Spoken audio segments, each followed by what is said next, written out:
That's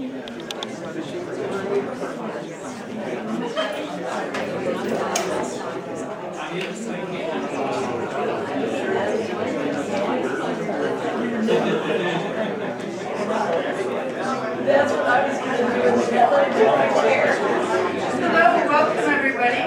Thank you all for coming out today. It's so great to see so many people fill this room, and we're really interested in learning from the residents what it is that you'd like to see in the upcoming budgets and strategic plans. I appreciate you taking out your time this afternoon to be with us. I do want to introduce quick, we have two of our city council members that are in the room. We have Ms. Donna Peterman here in the front row, and we have Mayor Lynn Matthews back over here. And just so everyone's aware, because there's two of them in this public meeting, they will not be interacting and answering questions. This is really about hearing from you, and then also we're going to give you a little bit of an opportunity to hear from city staff what city staff sees as priorities over the next couple of years. I'm Melissa Reichert, the Assistant City Manager, and each of our department heads is going to go over just for a couple minutes what they see as those key drivers and projects that we need to do over the next couple of years. So I think we'll start out here with Mr. Spencer, Utilities.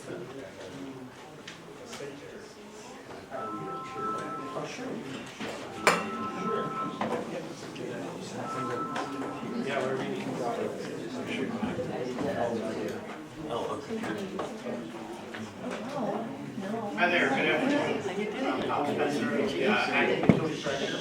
It's an honor to have this opportunity to speak to you guys about our goals and visions for the utility department in the upcoming fiscal year. Our city utilities are the lifeblood of our community. Effectively managing our water resources and the safe disposal of wastewater, we are preserving the quality of life in our city and safeguarding the natural resources for future generations. It's a responsibility that we take very seriously. We're committed to the continuous improvement and innovation in all of the areas that we serve. As part of the 2023, there you go. As part of the 2023 water distribution system analysis, our engineers identified several critical infrastructure projects. These infrastructure projects will improve flows and pressures in the distribution system. And flows and pressures that deliver water to the homes and businesses in the community. We're planning an expansion in our well field for the reverse osmosis plant. By expanding the well field, it'll give us Class 1 reliability, which is the highest class of reliability in the industry. Additional wells will ensure consistently reliable water supply, even if one well should go offline for a brief period for maintenance or for an extended period. The reverse osmosis plant, we're looking to expand that. It was originally constructed to produce 4 million gallons and be expanded out as needed. We're looking to double the plant capacity by expanding it out to 8 million gallons. This expansion will allow us to meet the daily needs of the community throughout the year, ensuring that everyone has access to safe and reliable drinking water. The service water plant, the Shell Creek Service Water Plant, we're in the process of doing a couple projects there. The first one is the alum bulk tank replacement project. These tanks were originally installed in 1972 and have survived 2 hurricanes. These tanks have well outlived their life expectancy, and we plan on replacing them with new modern tanks that will be safe and reliable for decades to come.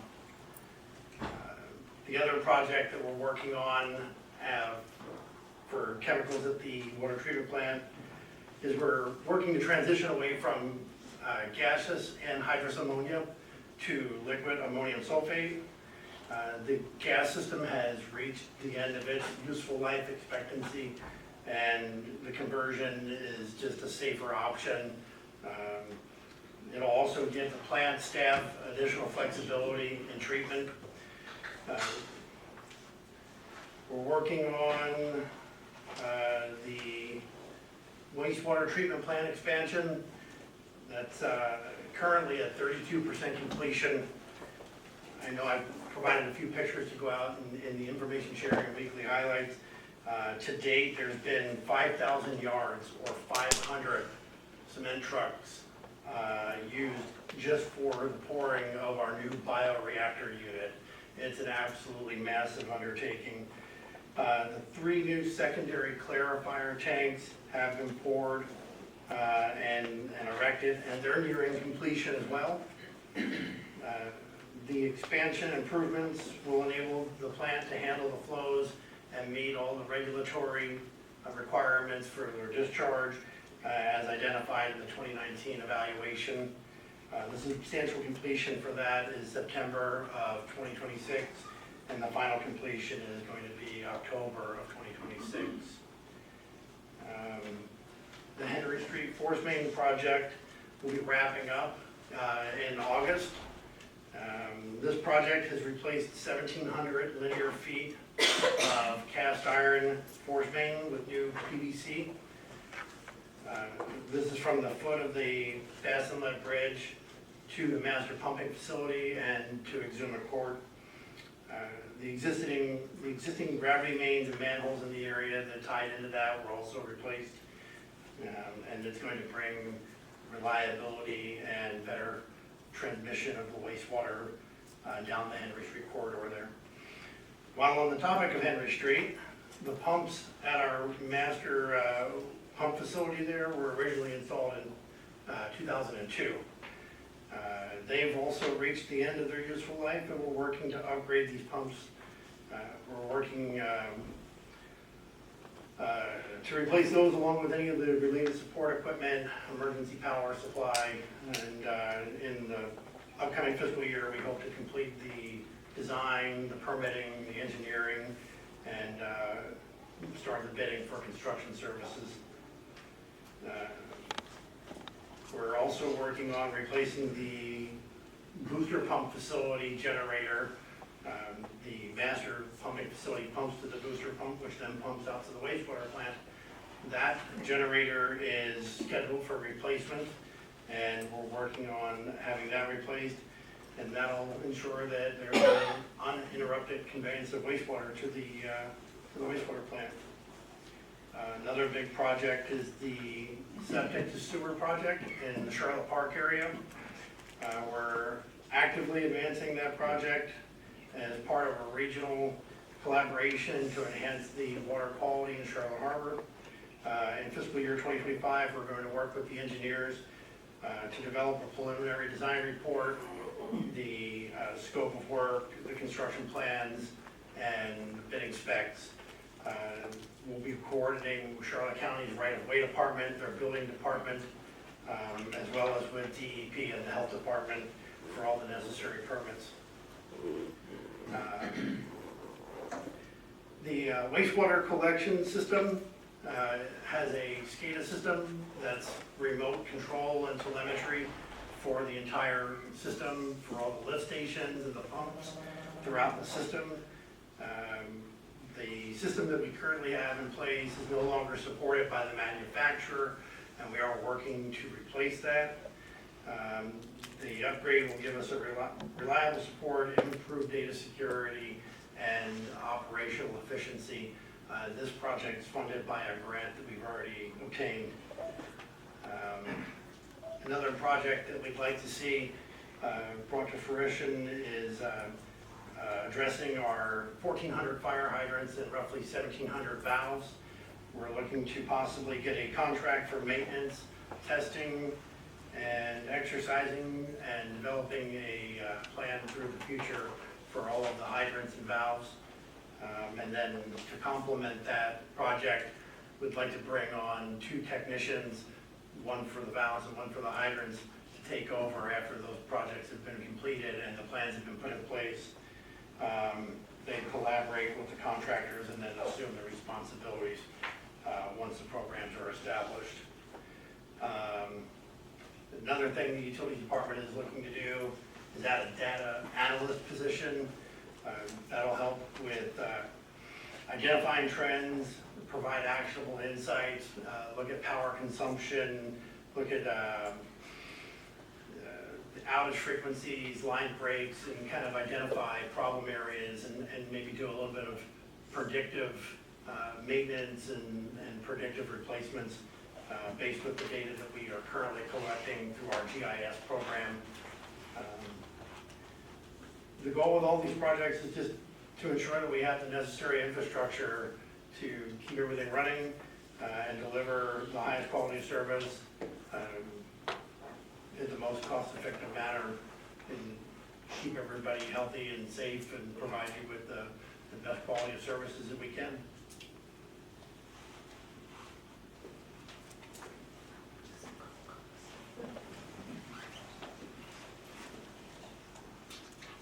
So there's a question right away, and I will take your question. If anyone has a burning question that they want asked like right away and you think that you might not remember it or whatever the case may be, after each speaker you are more than welcome to raise your hand as this gentleman did and ask the question, but there will be formal time for Q&A afterwards as well. But I'll get this microphone over to you. I don't need the microphone. Sir? It sounds like you're doing some incredible things. And, you know, the only thing I ask is that, are you in keeping in mind, hopefully Punta Gorda expanding a little bit with people moving into the city, and how's that affect, because you didn't mention growth. You mentioned you're redoing everything, but you didn't mention that it would, you know, you're doing it so that when we grow, hopefully we will, the capacity of everything you're doing will be able to handle it, because Sure. you did excellent. Absolutely. Part of the studies that we do projects out to like 2030, 2050 for the growth. They take into account the empty lots, the number of lots being built on, the number of people here seasonally, the number of people that are here seasonally that choose to stay, and just they forecast that out for us. So we do use that data to decide what projects are getting done. Well, but as long as you're, the expansions that you're doing and the things that you're making better, are you making them better with, in mind, is this town will get bigger? That's all I'm saying. Okay. Absolutely. Thank you. Thank you. I just had a quick question. Do you know the percentage of people who are full-time residents versus not full-time residents? Lisa, do you have that data? A little bit. So Lisa Hammond, Planning Director. We did a study last year, and it showed that our seasonal residents increased by approximately 33%. Well, that's wonderful. So we're at 33%, or what's the total number right now? The total number is approximately 19,000, I Okay. believe, from the last census, 20,000 from the last census, and then we go up in season another 33% on top of that. So it's around 32,000, I think it is, for seasonal residency. So you're looking at 50,000 people units that are, when we're at our peak. Is that what you're saying? No, 3,000. No, in addition, max of Total. you add 33% to the 20,000. Okay. Oh. So we're at around 30, additional 6,000, so you're a little under 30,000 at peak season. Okay. Yeah, I know that. Sir, go ahead. Okay, the septic and sewer for Charlotte Harbor 2025. Give any idea of the cost of the engineering and design, and who will be paying that? The county, Charlotte Park, or the current residents? First of all, if I could answer a couple other questions just to add to what Tom said. When we look at, for example, the growth in the major subdivisions, Burnstone House, Punta Gorda House, we know the build out is 95.1%, for example. And with that 95.1%, we know how many vacant lots there are. We know where we're having issues with volume that many people perceive as pressure. We know in dry spells, when swift mud is concerned, we're concerned as well, because in many cases, our water consumption just for watering yards goes up by 50%. So we look at all that. One of the studies that was done on the water side of the house has actually identified the water lines that need replaced first, so that we can accommodate not only more flow, more volume, so you're not perceiving a lack of pressure, but also accommodate the vacant lots that will be filled in future growth. In addition to that, the service area for the water and sewer system encompasses the city and then outside the city. So we're a municipal government that provides a regional utility service. So we also have to look at potential growth in the utility service boundary, and the county does have a lot to say with that as well, not just in the city, and that's all accounted for when we look at our growth of our systems. The impact fees, so that the impact of that growth is paid for by the growth itself, and then what we ultimately need to have as far as our utility reliability. So there's all that incorporated in the studies in addition to what Don had already enumerated. For your question, the Charlotte Park system, which is septic to sewer system, preliminary engineering review's already been done. That's been submitted to the state. The design cost of that could be $2 to $3 million, and that's done through a state grant that was provided so that we could use those funds to identify exactly where infrastructure is needed for 1,400 plus units, what type of infrastructure is best, and where we would then need to detail engineer laying of the line. So we do not have the funding source for everyone to connect, because right now it's 30,000 plus per unit for each of those 1,400. So substantial cost for the project. County's seeing the same thing with their current bids and what that cost has come in. So we know that there's a substantial amount of cost for the project itself. And of course, to the residents, if they're outside the city, there's a 25% premium that incorporates the return on investment for the city to provide that service.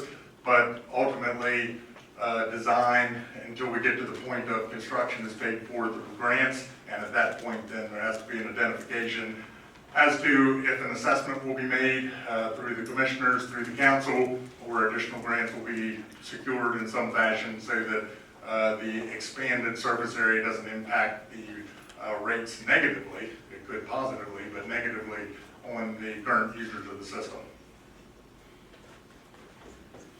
Just quick, in case you don't know, most of you probably already do know, this is Greg Murray. He's our city manager, and he's going to jump in here and there as necessary and help wrap things up for us tonight as well.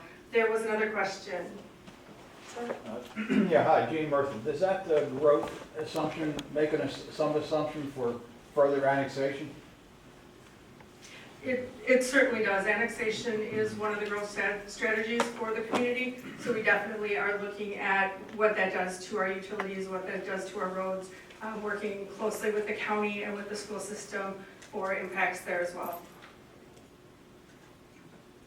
Just a quick question. You were talking about detour construction, mod, Henry. I'm thinking you said August. Are you anticipating that at the beginning of August or the end of August? Obviously, everything is depending on weather, but. I believe it's like the middle of August. Yeah, the weather obviously does play a big part in that, but I mean, they're on track, they're on schedule right now. So, and they have rain days accounted for and everything, but they're making good progress and they're getting very close to wrapping up. Thank you.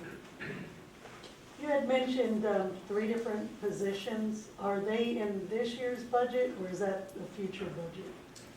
They're in future budgets. Those are positions that we're looking at, and along with some of our projects. Is there any for the upcoming budget? Possibly, yes. Yes, we're just in the beginning stages of those budget discussions, really trying to set the vision for where each department wants to go into the future as well as for this next upcoming year. Any more questions on utilities at this point? Okay, I'm going to turn it over to Rick Keeney with Public Works. We're going to stick on that infrastructure theme.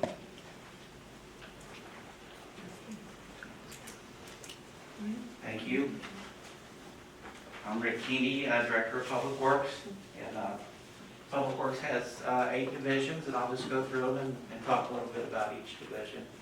Our first division is sanitation, and as mentioned growth down the road, so we will be looking at growth in future years for additional trucks and employees, but that'll be down the road.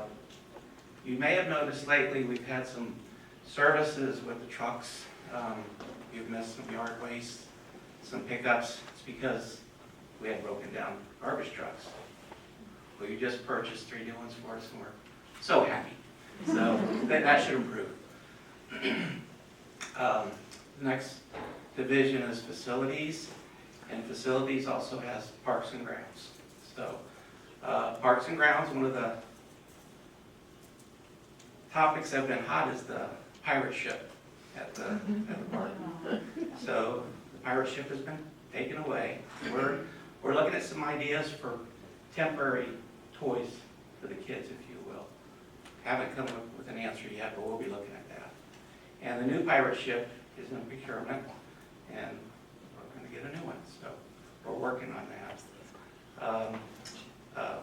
Also, with facilities, they take care of all the buildings, and you know, we had a lot of damage with Ian. So we're still looking at working on repairing some buildings.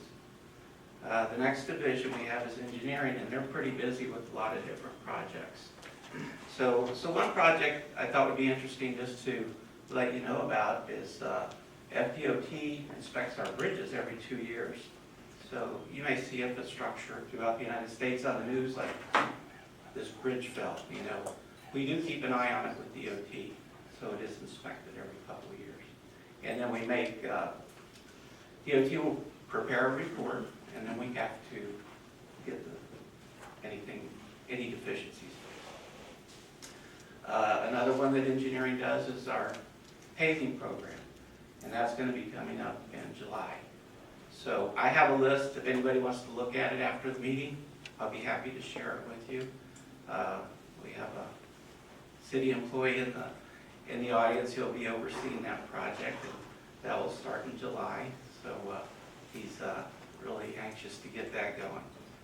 So another engineering project we have besides bridges and paving is drainage improvements.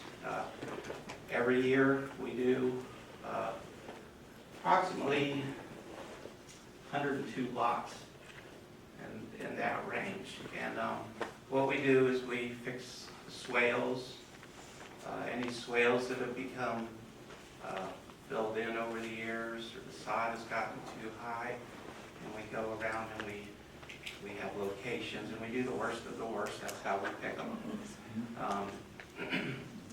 In the city, we have a 72-hour recovery period. So what that means, the last rainfall that we've had, if you still have water in your ditch or swale after the last rainfall for 72 hours, you should give us a call at Public Works. Again, I can share that number with you whenever, after the meeting, or talk with you if you have a drainage problem. And then we'll investigate it, and we'll put it on the list for consideration for the swale program. Another division we have is canal maintenance. If there's anybody from burnt storehouse, one of the topics that is on the forefront is the lock widening. And that project is, there was a lock in burnt storehouse and the doors were removed. And so we've been successful in obtaining a permit to remove one side of the lock to make it larger so the boats will have ease in getting their boats in and out. We put that project out for bid. It came in way over budget, so we budgeted a little bit more money, and we're going out for rebid. So that is has been submitted to procurement also. Another topic that has been brought up is bike racks. We have 29 locations throughout the city with bike racks. Some may have 1 to 4 at each location, so there's quite a few locations with bike racks. And if you're interested on what a bike rack costs, or estimated to cost, so especially if it's on the state road system or in the public area, is a nice powder-coated bike system that would hold maybe 10 bikes. It's about $1,400. And because of ADA issues, you have to have a concrete pad around it or some kind of pad around it, and that's about $900. So you could have $2,300 and a nice bike rack and a concrete system around it. One of the, and then the other department or division we have is right-of-way. And right-of-way, they take care of the signs, the signals, and such. So one of the topics that people have asked about is, since the hurricane, we still have a lot of lights out throughout the city. And a lot of them are on the state highway system. So Highway 41 and Highway 17 belong to the state of Florida. But we do have an agreement with the state of Florida. Under normal circumstances, we maintain those lights. And some of those are assisted through Charlotte County. They've been a good friend to us, and we have an interlocal agreement where they help us with our maintenance. But the state knows of the lights that are damaged because of Hurricane Ian, and they have a list of those lights. They've ordered the parts, and they will be coming around and they will be fixing those lights on Highway 17 and 41. It could be as long as February of 25 before those are all fixed. And the supply chain issues, a lot of lights. The hurricane was wide and big, and it took out a lot of things. So that's that division. And then the last thing I wanted to mention was the seawalls because of Hurricane Ian. For those of you who live in Concord Isles or Burn Store Isles, we lost approximately 7 miles of seawalls due to that storm. Burn Store Isles is almost complete. We only have about 700 feet left to do in Burn Store Isles, and they'll be completed. And then in Concord Isles, we're about 40% complete, and there is about 20,000 feet left in Concord Isles for completion. So it's been a big undertaking. The canal maintenance crews are behind in filling depressions because they've been busy building seawall panels. And then we have a contractor come in and pick up the panels and install. So that's a little bit about each division that Public Works has. There's much more going on, but we're limited on time, but I'll be happy to talk with anyone afterwards or answer any questions. I have a question about the bike racks. I take a ride around to see how many bike racks are available downtown, and I really didn't see any. And I'm wondering, this is a wild idea, we have that free parking garage. What if we took a couple spaces inside that parking garage, right in the front, put some bike racks in there, so people that are pedaling downtown can park their bikes in the parking garage. And it would be ADA because it's already handicap accessible coming in there. So anyway, just throwing that out there.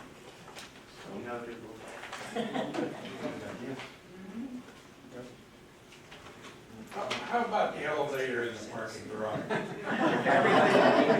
The question was about the elevator in the parking garage. It's been out for some time now. And again, if they hold true to their word, the park will be in Wednesday. So it's been a supply chain issue. It's just hard to get parts for sometimes for certain things. So that has been out for a few weeks now. You are correct. And that was vandalized. Yeah, that was vandalism. Somebody kicked it really hard. Unfortunately, right after we just had all the maintenance done, had everything working smoothly, everything was great, maybe 2 days later, Yeah. it was completely vandalized. That was just absolutely heartbreaking. Wendy? Just a question, you said you're gonna be paving it now, Yes. taking care of the road. In the past, you used to have a list of the roads We do. and when to expect it, will it be up on the Absolutely. city Yeah, site? it'll be on the site, and the start date of that is July 22nd, so we'll get it on the website, in advance of that. Go ahead, sir. As a compliment, I think the garbage guys, I hate to say that word, they do an excellent job. It's unbelievable, and they're friendly, Yeah. They talk to you, you know, hey, wave, and they're really good guys. Well, thank you for saying so, and they try hard to pick up what people put out. I've been in other places where we've had private garbage guys, they were terrible, and other city guy, terrible. These guys are an A+. Thank you. They're hard workers. Sir, you had a question in the back? Yeah, I know you mentioned the lights on the roads. What about the lights along the harbor walk in the linear park? Because there's some safety issues there that we're concerned about. Thank you for reminding me of that. Yes, we do. We have a lot of parts on order as well. And when those parts come in, we'll be fixing the city lights with city staff as well as our electrical contractor. So when we get the parts, we're gonna make every effort to get everything fixed. We'll be utilizing other crews to help us put, facilities is in charge of those lights, and we'll be getting other crews to help stand up the decorator lights, and of course the electrician has to do the physical wiring, but all hands on deck when the parts come in, and we'll start getting the poles in place. And those should be soon. We actually put in the order for some of those parts for the lights in the parks, January, right after the hurricane. So we should be up soon. Can I say something before we answer the next question? Just on the public works front, when we talk about the number of people and different things that they're doing, we have several plans that are in place that you'll hear about. One of them is a personnel management plan, and part of that is for public works. We're several years into our plan now. We have a 5-year plan for the first phase. Sanitation, when you talk about sanitation, since 2006, they've hired one person. So we have all the additional people, all the additional routes, all the equipment that's being used, one person hired. So we now have a plan in place where we have new packers that are in that won't break down as frequently. We have more people in because part of that plan was salary and benefits, and we're more fully staffed, as well as when we talk about parks, grounds, maintenance, we've had one person that was responsible for everything that happens in our facilities. So if you have graffiti on the wall at Harold Court Center, we call him. If you have a door that squeaks or doesn't open, we call him. We have all the facilities have one person. Likewise in the parks, we have one person maintaining those parks to a large extent. So when you talk about benches that need painted and light posts that need maintained, we had that one person that we could call to do all that. And especially when you're going through a pandemic and 2 hurricanes in the last 3 years, there's been a lot of work that those people didn't normally have scheduled. So our guys have dealt with, guys generically, have dealt with 30 to 50% increases in everything from chemicals to concrete. And there's supply chain problems that Rick discussed is a very real thing, not just for us, but the county, the airport authority. They had trouble getting lights for their runways. I mean, you know, it's an airport. So they've dealt with that and did a tremendous job. They continue to do a tremendous job.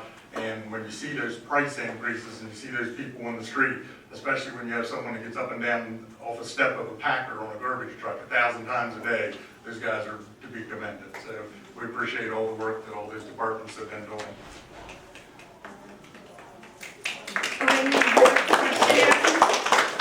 He answered most of my questions. I was gonna ask, is there a formula then, or is that what the plan is? If you haven't hired anybody or one person since like 2006 and there has been growth, is there any kind of formula in place that triggers the need to hire? Like in your backup material, it says $50,000 for a temporary type worker, but isn't that almost the amount for a full-time worker? Not necessarily for a full-time worker, because then you have to add in benefits, you have to add in all those additional soft costs that go in with hiring an employee. So in a lot of cases, it is easier, less expensive for the taxpayer to hire that temporary employee. The city's been through a lot of ups and downs over the years, so to be able to mitigate those times, that's why we've had to go that route so many different times. We definitely do plan for future growth within each department.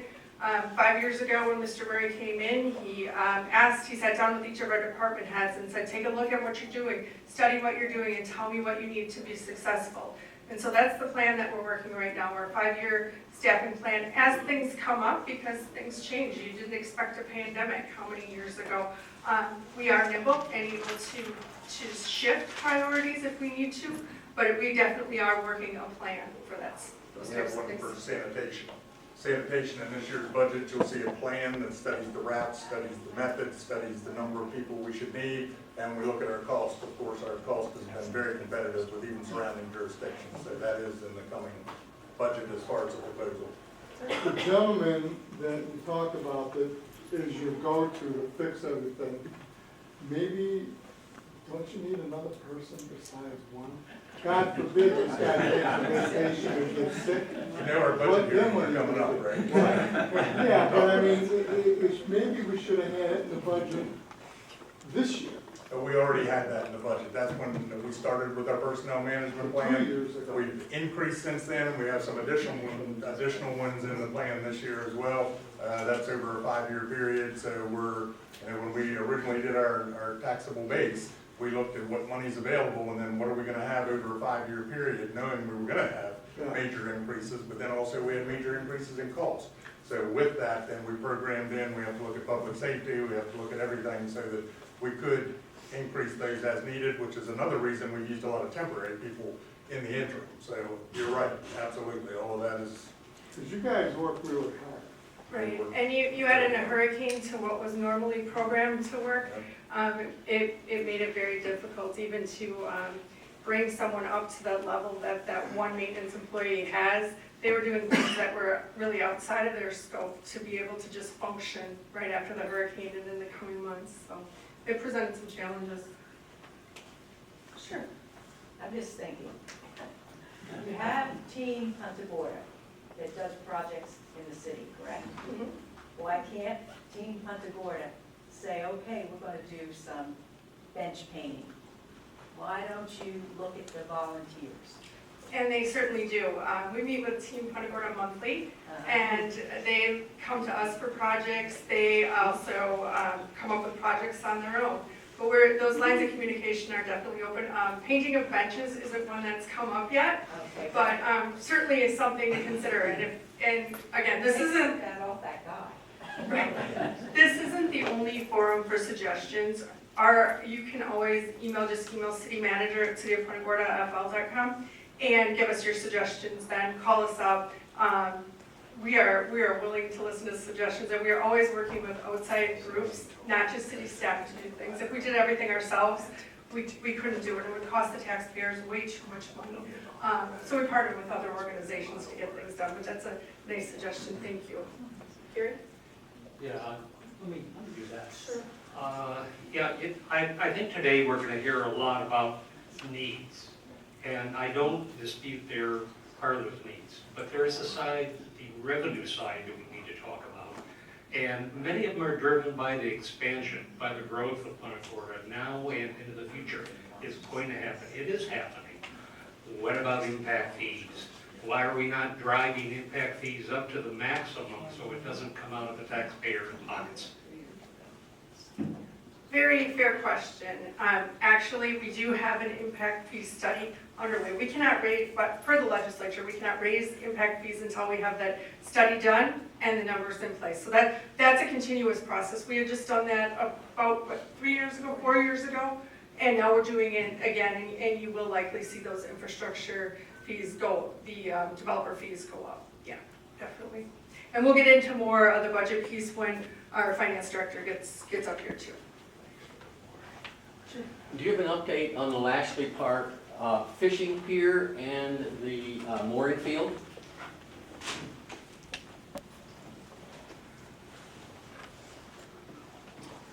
The Lashley Park fishing pier, we had that studied, and it's coming in at just about $1 million to fix that. It's pretty much at end of life.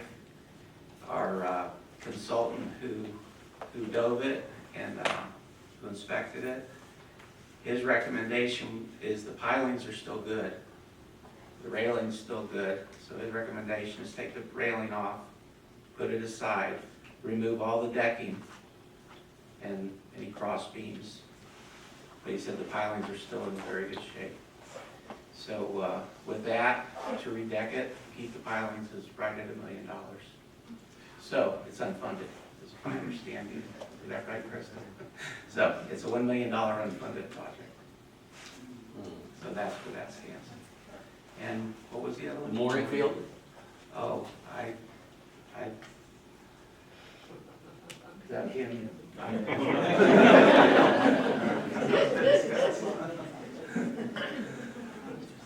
Who's next?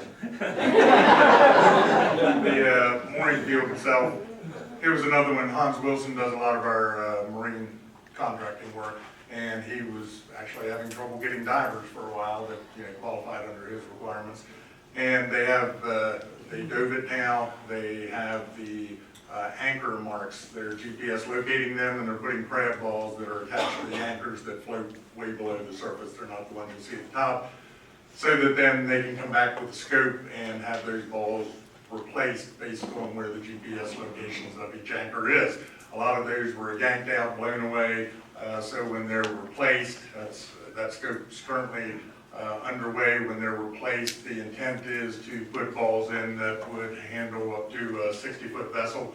That's a little bigger than was there before, so you could get a 60-foot vessel on the balls once they're replaced and anchored. Of course, that doesn't address any tall sails for sailboats coming over to that mooring field, because you still have a challenge there, but it would address some of the bigger boats that are under power and some of the smaller sailboats as well.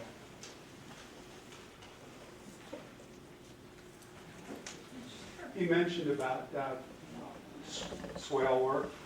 Is there any actions that can be taken for lots that are habitually underwater? We have one that during the rainy season, it's a lake the entire summer. Have you reported it to the city? Yes. Okay. I'm assuming then that it would be on the list. There's a. This is a lot. It's not a swale, it's a lot. Okay. Oh, it's an entire lot. Thank you. We don't, go ahead. Yeah, we can't go, and I was looking at Lisa, she's in charge of zoning and such, and can't force the people to fill their lot. But if it's a swale related, we can look at that, but the lot itself, there's nothing we can do with that. Even though water doesn't drain off of it. Correct. And my apologies on the mooring field. I thought they were talking about the new mooring field. I'm sorry. So I didn't know the other one was being dove. I thought it was talking the other of the new one, so my apologies. Yeah, just to completely clarify, the mooring field that we were talking about just now is not the one that is on the agenda and continues to be talked about at city council meetings. We're talking about the one that is actually at Lashley Marina. That's the mooring field that had the damage from the hurricane. I think we'll go ahead and let our planning director speak now, Lisa Hannon.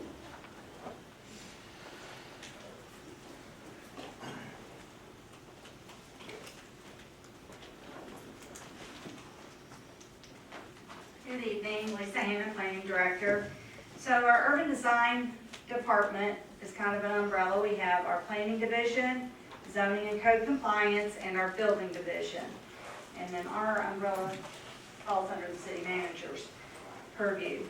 So we have a lot of projects in the works or up and coming. We have our Historic District Initiative, which is on the east side of 41, working with design and engineering for sidewalks, street lighting, and minor drainage. We have our Living Shoreline at Tiki Point, which is a resiliency project. It is in a design build project, and the scope is currently being written, if not already written and in procurement. We are working with part of Charlotte County and the Sheridan 4 Points owner for that project. We have the Lashley Park Splash Pad, which is currently under construction.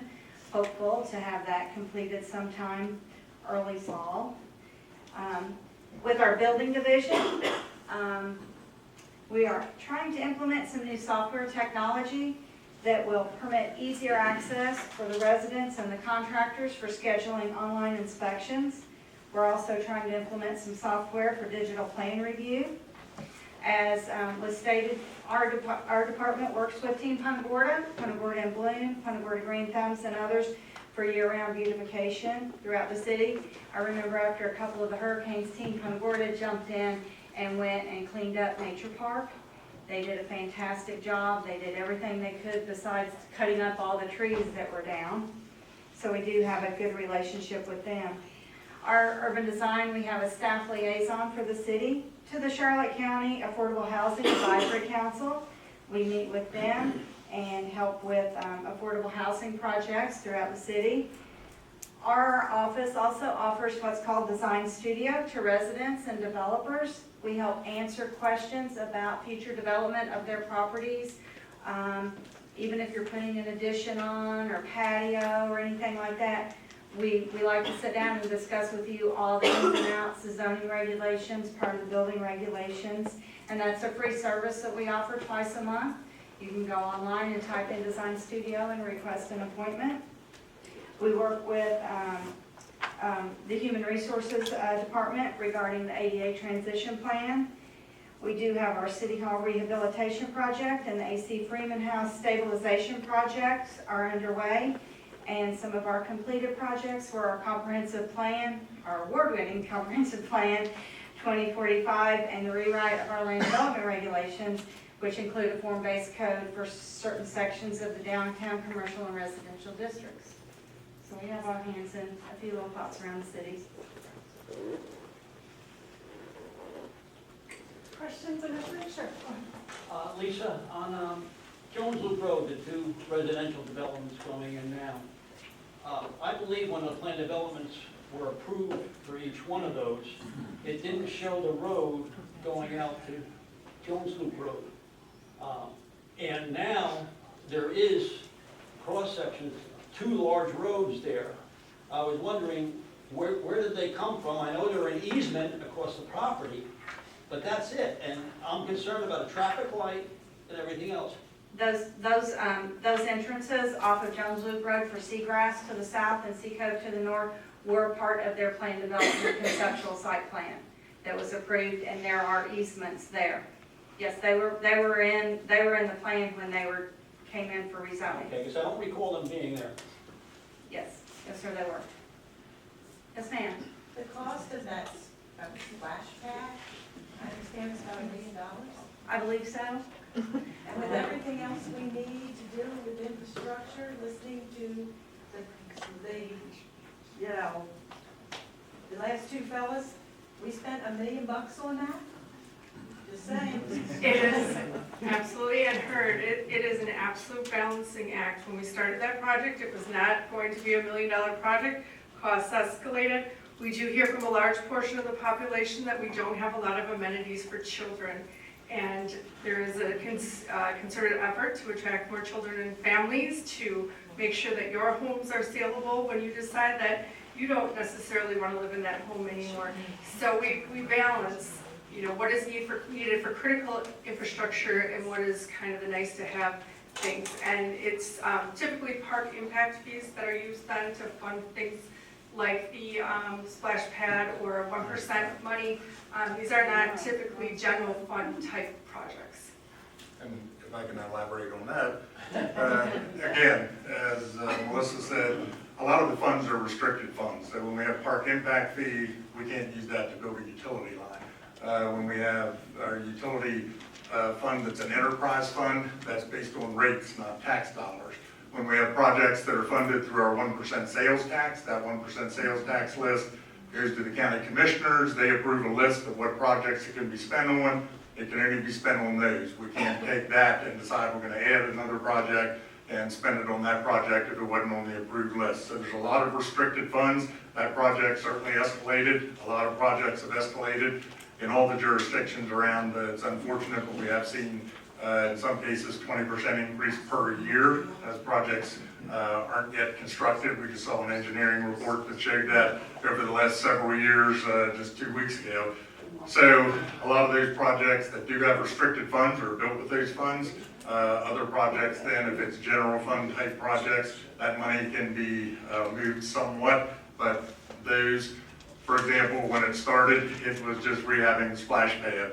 Then it turned into a project that would have different play zones for children. Instead of having the playground, it was another splash zone, and that became age appropriate for smaller and a little bit bigger. And then that turned into the equipment that was needed. We purchased that equipment ahead of time so that we stopped the cost escalation on that. And then it was contractors. We put that out to bid several times because we couldn't get contractors because it was such a small project that they could make a lot more money doing water lines and electric on homes and developments and everything else that was being rehabbed after the hurricane than they could working for us. And finally, when we got that back through several iterations, we took the total price, funded it with the available funds that were restricted funds, and then moved the project forward at that point.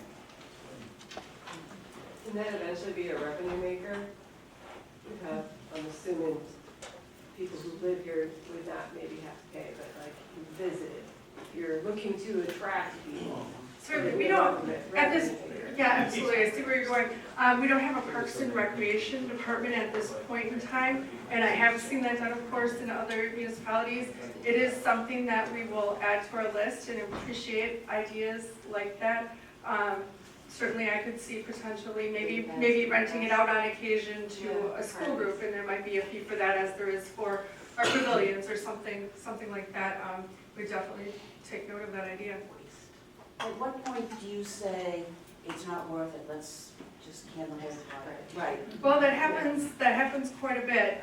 There was the Nesbit project that's gone through design, street enhancement project. A lot of money was invested in engineering and design, and it just got to the point where the project was too expensive. And City Council made the decision that even though they had already invested some funds in getting that design done, actually doing the project just wasn't feasible at this point in time. Now, will those designs still be able to be used years from now if it does become feasible? Maybe. So it may have been an investment, but there is a time when you just pull the plug and you don't move forward on things. We have several projects now that seem to be very controversial. Do you foresee any of these projects being halted? I have not heard of any additional projects. When City Council goes through their budgeting process, they will have the ability and the opportunity to make those types of decisions. At this point, I have not heard that is happening. But it could. It certainly is. Every year, the budget process is a community process, and City Council ultimately makes those decisions through a variety of sessions throughout the year, listening, understanding costs, really understanding a holistic future and vision for our city. Sure. The annex to the courthouse, did you elaborate, did you mention the courthouse, the annex to the courthouse? City Hall. So it's the historic City Hall rehabilitation and renovation. Did you address some of that, what's going on with that and what costs? I'm going to get our urban design manager up here. Okay. This is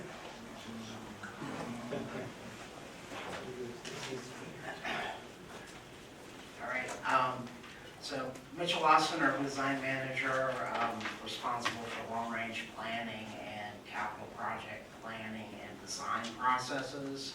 So I've been the project manager for the design, the architectural design portion of the City Hall expansion and rehabilitation project.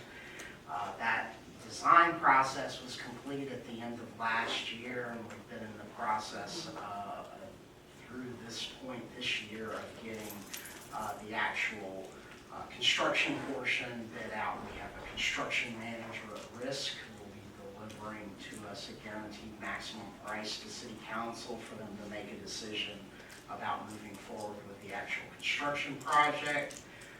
Unfortunately, we had a bidding that occurred for all the subcontractor works, and there were certain portions of that we did not receive sufficient responses for, so we're going to have another, looks like 30 days of this being out to bid for those subcontractor tasks before we can get to that price. So can't tell you how much it's gonna cost, unfortunately, at this point, but that project, unless city council decides otherwise, has and has been moving forward as designed. They made the decision regarding the size of the building and all of those issues. Gosh, it's almost a year and a half ago with a 30% design phase. So let me add to that a couple things, maybe it'll answer questions that are out there. So first of all, there's several projects that are ongoing in that complex. When you say annex, that is behind the city hall, that's where most of the staff is right now. The third floor of that has just started with repair from Hurricane Ian, so that's under construction right now. When you talk about City Hall is generally where the City Finance Department and City Clerk's office resides. And when City Hall is completed, they'll reside there again. The other part of that is City Council chambers. That's another part that is a complete rebuild. That's a whole different discussion itself. So there's 3 phases to that, but the project I believe you're talking about is one that's funded with 1% sales tax and some other minor sources of revenue, and that's one that has no property tax dollars involved whatsoever. So we can't take 1% sales tax, for example, and do something that could be funded with property tax. It's again a restricted fund, and that's where the bulk of that money comes from, 1%. We don't have anything funded under the 1% sales tax that exceeds the beginning of fiscal 27, because the end of fiscal 26, October to November, is the end of this period of 1% sales tax. So all our projects funded through that end in the end of calendar 26, which is fiscal 27. So anything not funded at that point has to be under the new or with an additional source of funding if for some reason that's not renewed on the ballot. So something like AC Freeman, another one, when you talk about when do projects change, that one came in at over $2 million. At the same time, we had some projects in surrounding jurisdictions that were budgeted at 4, were coming in at 8.5 and 9. And that project was scaled back to see if we could do something that would secure the building so that we have it as a historic asset, and then plan a future, not reason, but yeah, an end use that people could come in and give ideas to council. And you know, this type of forum where we're listening and put some of these ideas on as strategic plans. You can look back at our strategic plans in the last couple of years, and you can see when this is brought to council, when council approves these and directs us to put this in the plan, then each year we update that plan, take it back to council. It helps drive the budget and drive some of these projects we're talking about. So that's where at least those 2 stand right now. There's many other projects out there, some that have escalated, some that have been put on the back burner, but in that case, that's where they stand. So we have the historic component, council chamber component, and then the annex component, which is currently under construction. Sure, go ahead. Is the Bayfront property owned by the city? Yes. It is? the Is there Bayfront any Center. update on that property? So we Or are, ideas?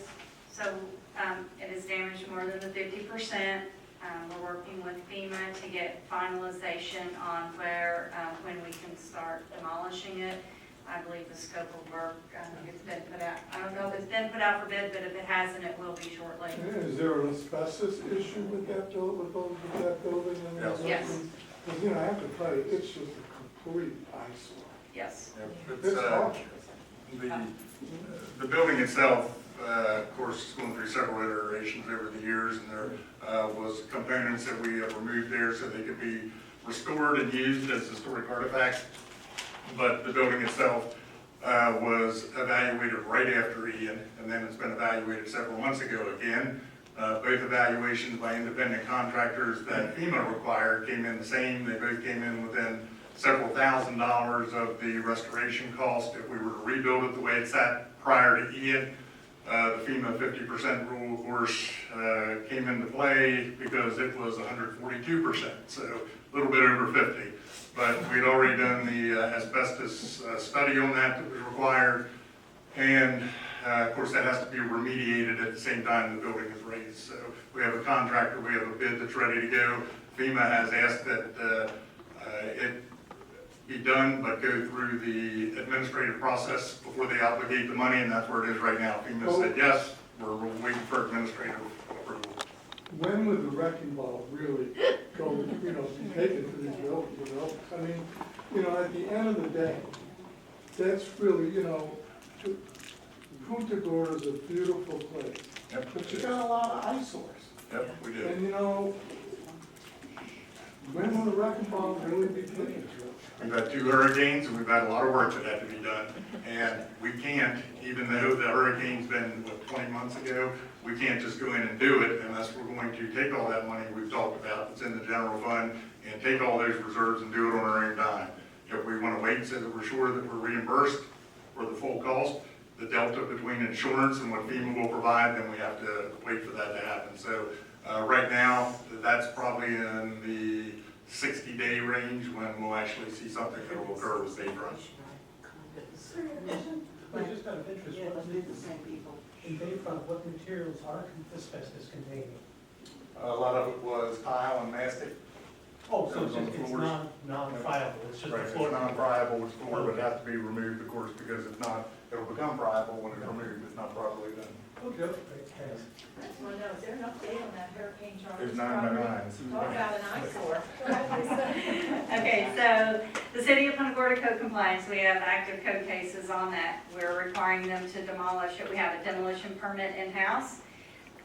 Zoning has approved it, building has approved it. We're waiting on them to address some comments from our Public Works Department. We've got it, since it's right up against the harbor walk, we have to make sure that we have maintenance of traffic, detours for pedestrians, and keep our pedestrians and bicyclists and everything safe. So we're working with the contractor to make sure they dot all their i's, cross all their t's, and make sure everything's safe before they go in. And they do have some asbestos remediation to do as well, but I've been told it's gonna stay encapsulated as they demolish it. They've got a professional contractor company that knows what they're doing when it comes to asbestos remediation. So. There's a question over here. Did you ever figure out what it would cost to rebuild that Bayfront Center, the current codes and standards? And I have a reason for asking that question. The reason, all those emails that I sent you, it's not an evil question, it's an ordinate way to use money that used to be allowed by the federal government. So the city council had directed staff to form an ad hoc committee, the Bayfront Advisory Committee, and that committee produced a report, and that report was presented to city council, and city council directed staff to pursue alternative sites for the placement of the Bayfront Center uses. So using that land, which is obviously a high-risk area for community facilities that are not necessarily water dependent, is probably not the highest and best use of that land and the expenses that would be incurred from constructing on that site. And I know all that, and that's not my point. My point has to do with gathering money from the federal government. Okay, and I would like to talk to somebody about that, so you're not walking away from money. Yeah, the estimate If was it's possible. 1.9 million to put it back the way it was. That doesn't include stem walls, it doesn't include elevation or anything that may be required at the time. So you're starting at that number. Right, well, FEMA used to have a program where if, you had a building, like that building got demolished, and I've actually done this, is you figure out what it costs to build it to current code and standards, and then they have to give you 75 or 80% of that money. And you can take that money and you can build another building somewhere else. And we're talking to FEMA about some of these very. And I've actually done that to the tune of $40 million twice. See, that's exactly why we're waiting for FEMA's approval before we take it down, because if we do something that is against their approval, then we don't have the opportunity to come back and do those kind of things, and that's a very good point. Exactly, and that was my understanding after Charlie, they had approached a very similar circumstance where they had tried to get a facility built off-site we were not successful at that point in time, but that is certainly something that we have top of mind. You'll meet our finance director in a few minutes and you'll understand that she is constantly thinking about just those types of things that can, give us the amenities we need without putting a burden on the taxpayers. And it's a good idea, we can talk more about that, because once we get their approval, maybe then that opens the door that you could help us with. Going back to City Hall for just a second, clarification. I understood you to say that you don't have a cost estimate yet, and you're waiting for that, is that correct?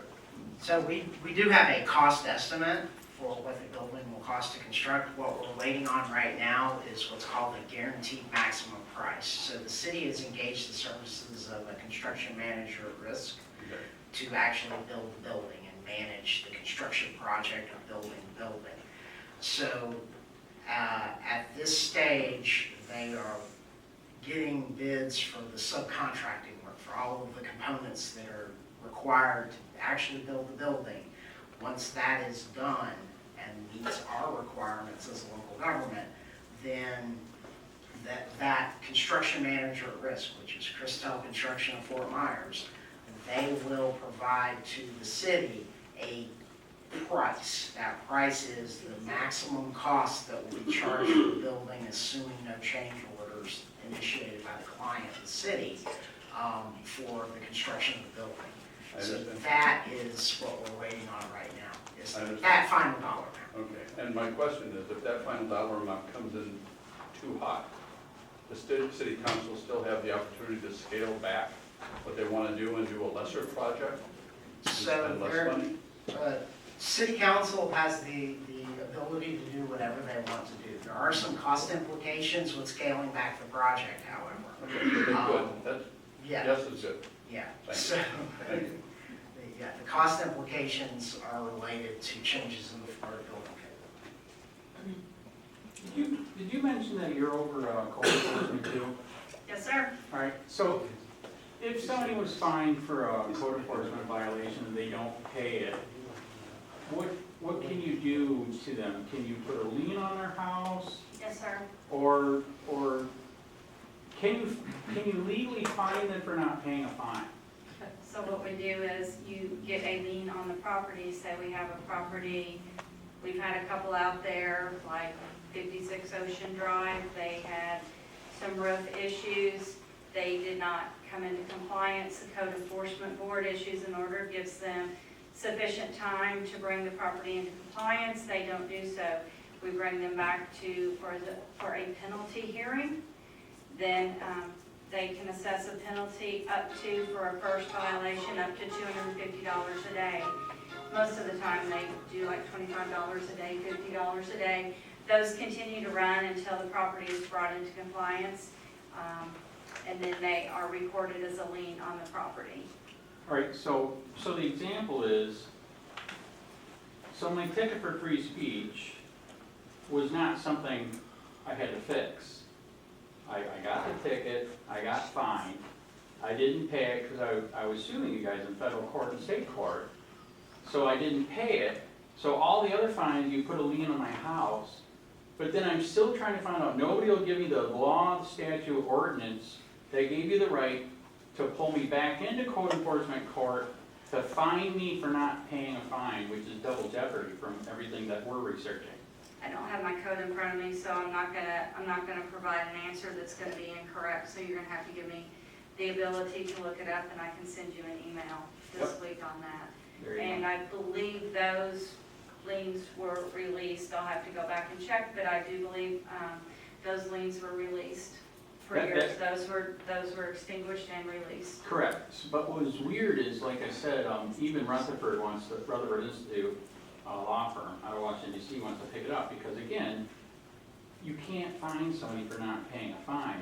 And I asked, record request, what law, statute, ordinance, and nobody will tell me what magic you guys did to do that. Okay, I'll look it up and I can give an email back to you this week. All right, that's fair. Thank you. Yes, ma'am. You guys talked a little bit about annexing, so I'd like to know, what is the goal of annexing other properties into the city of Punta Gorda, number one? And number two, if the goal is to help lower taxes by annexing commercial, why are we changing it to multifamily or single-family homes? If you're talking, I'll let you, go ahead. So the city's long-range plan has discussed annexation for about the past 15 years, and that analysis was done at the direction of city council, and city council has at various points in time through their strategic planning process reinforced the desirability of annexing key properties adjacent to the city. There's really two pieces of the puzzle here. There's the tax base that's generated by having those properties in the city, and then the other side of that is the delivery of services. So the efficient delivery of governmental services.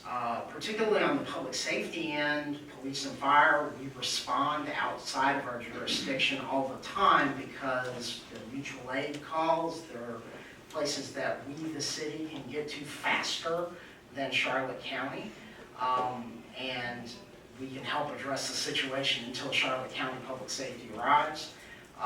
So that has been one of the drivers of like the mobile home parks and manufactured home parks on Burnt Store Road being annexed into the city. We're constantly going there anyway, so annexing them in really didn't change much other than provide a better opportunity for us to deliver consistent service to them and not have confusion in the delivery of those vital public services. So the long-winded answer there is back to your specific question with Jones Loop Road and the Loop annexation area. It goes all the way back to 2014. There was an interlocal agreement between Charlotte County and the city of Punta for annexation of that area. And in that agreement between the city and the county, it specified and spelled out what residential development entitlements were available because Charlotte County does have, when we annex land in, Charlotte County has authority per their comprehensive plan and under Florida statute because they're a charter county, that they have the ability to have some regulatory control over us, our local ability to increase residential density or commercial intensity. So that is why there was a residential entitlement put in that area. It's always been in the plan for that area, both in terms of its underlying future land uses and zoning when it was in the unincorporated county.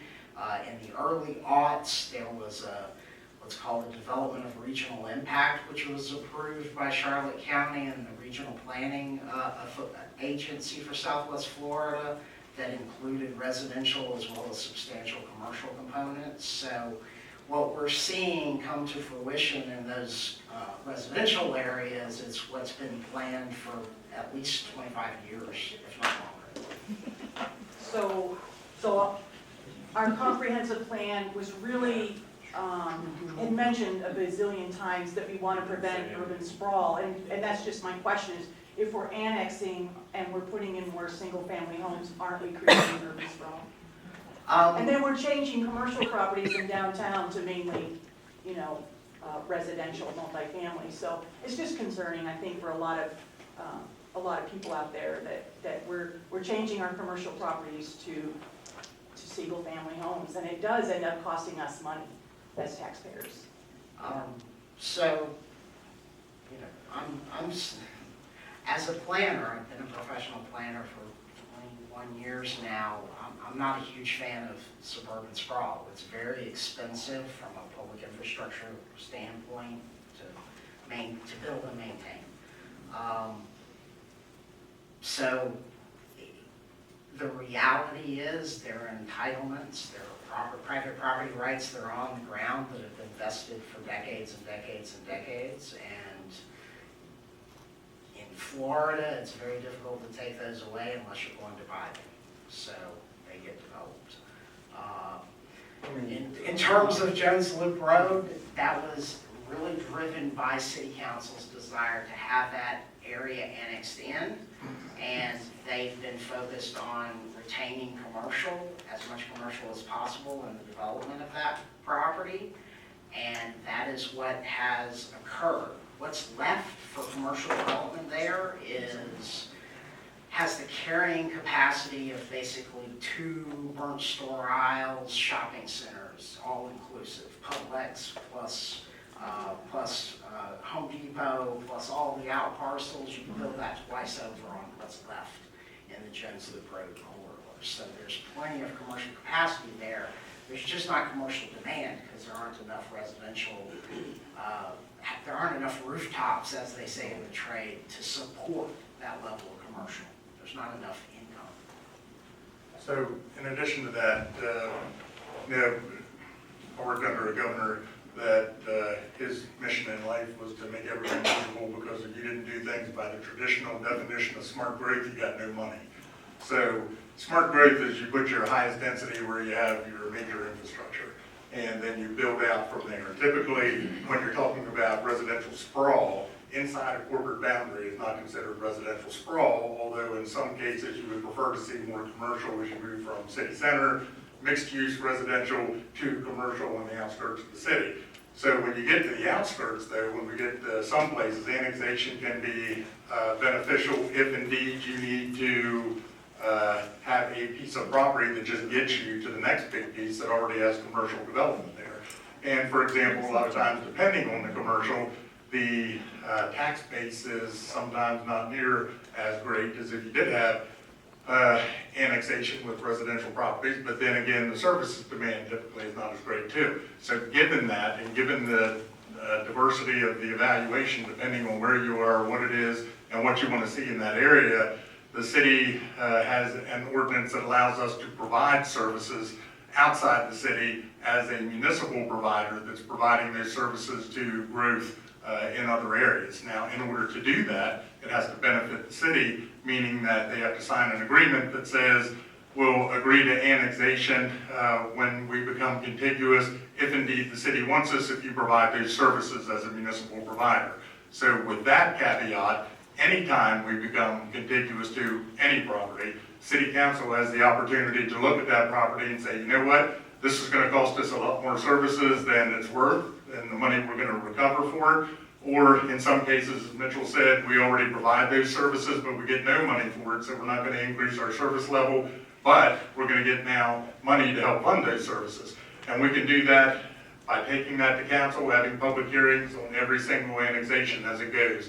So it doesn't automatically annex, it does have to be good for the city, and city council then should be looking at, is that something that benefits us as far as revenue stream, as far as utility service, as far as what the long-term goal is, or is it something that just that creates more of a sprawl that we don't want to see? So the opportunity is open, but that annexation policy does allow us to actually have that opportunity, as opposed to someone just saying no and blocking any future growth that might be beneficial as well.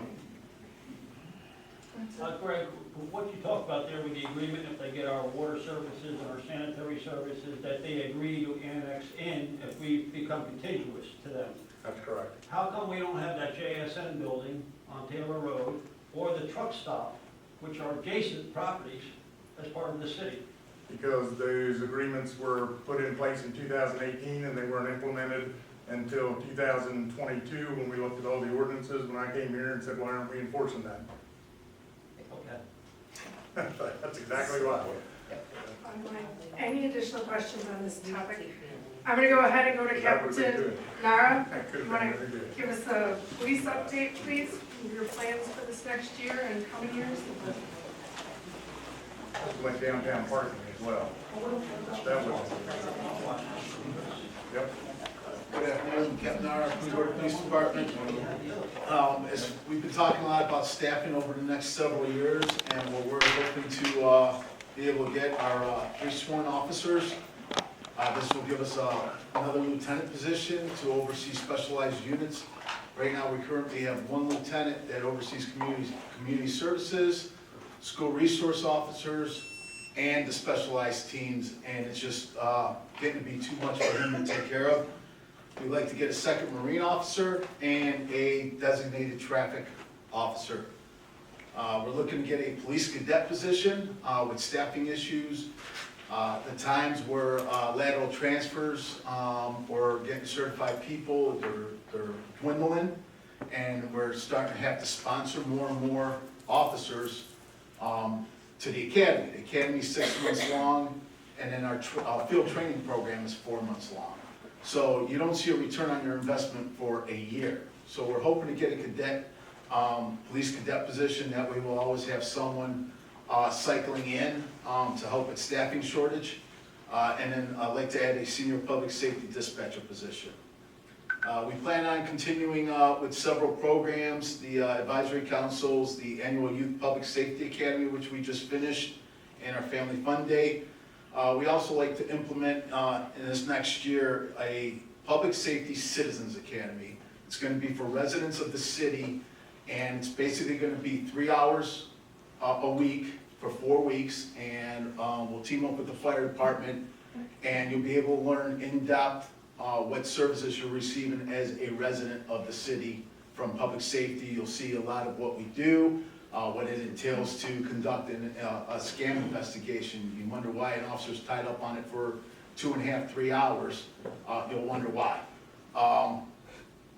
And then we like to add a public safety presentation and safety tips and law, with safety tips and laws. We get a lot of questions on that. We're looking to do something publicly just to get it out there. And then a few years back, I organized a Veterans Assistance Seminar. It was basically for all, I had organizations from Charlotte, Sarasota, and Lee. It was held at the Military Heritage Museum, and it was basically for each organization to learn what the other organization has to offer.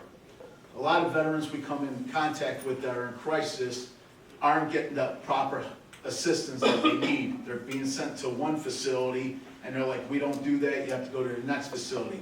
This is for us to educate ourselves, each organization, and to be able to refer that veteran to that special organization that's going to be able to assist them. And that's all I have.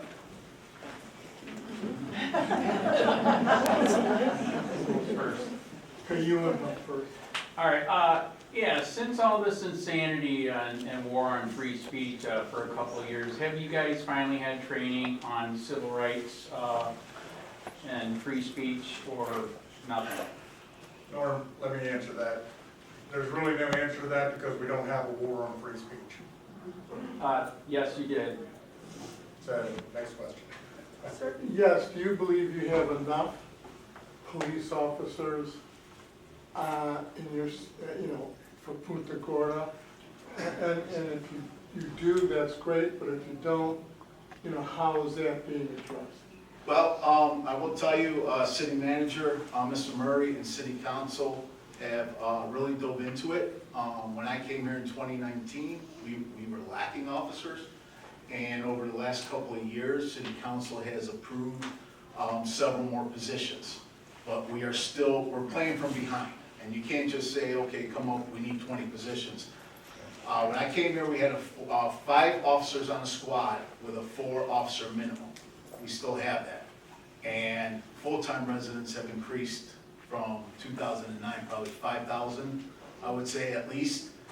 And not just that, the problem we're experiencing are the types of calls. They are more complex.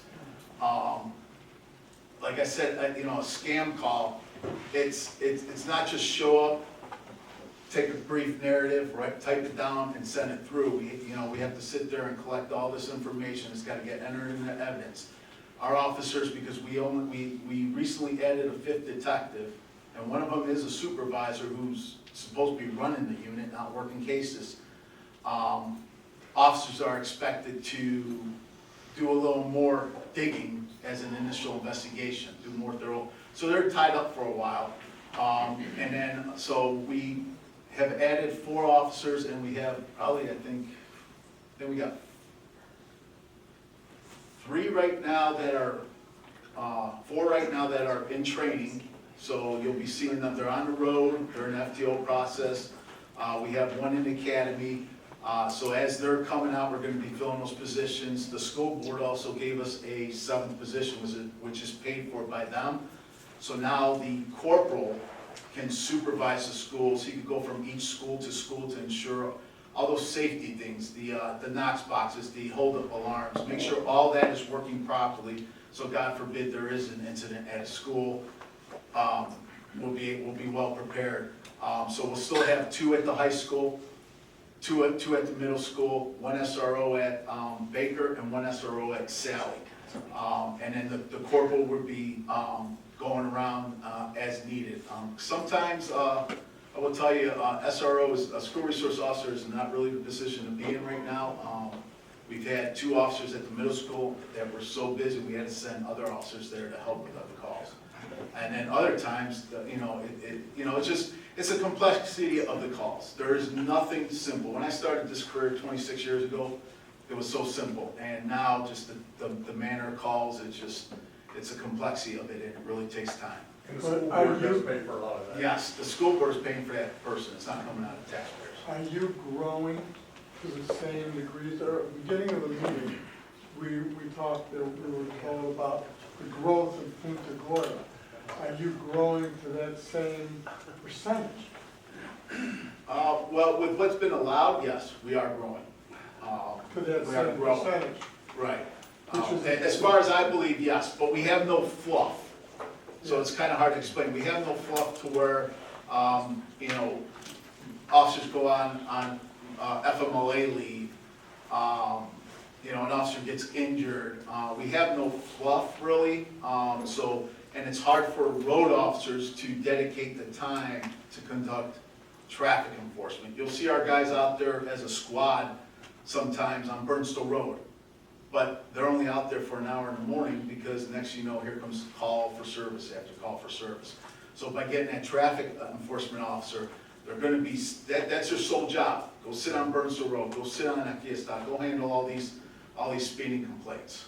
And for example, when he talks about speeding, just use an example Captain Chisini always uses, and the numbers aren't exactly right, but 10 years ago, we might have done 15,000 details a year just for speeding. And now 10 years later, how many do you think we do? 8, because those officers are now engaged in all the other types of calls that they have to drive. We can't run speeding details just because of that.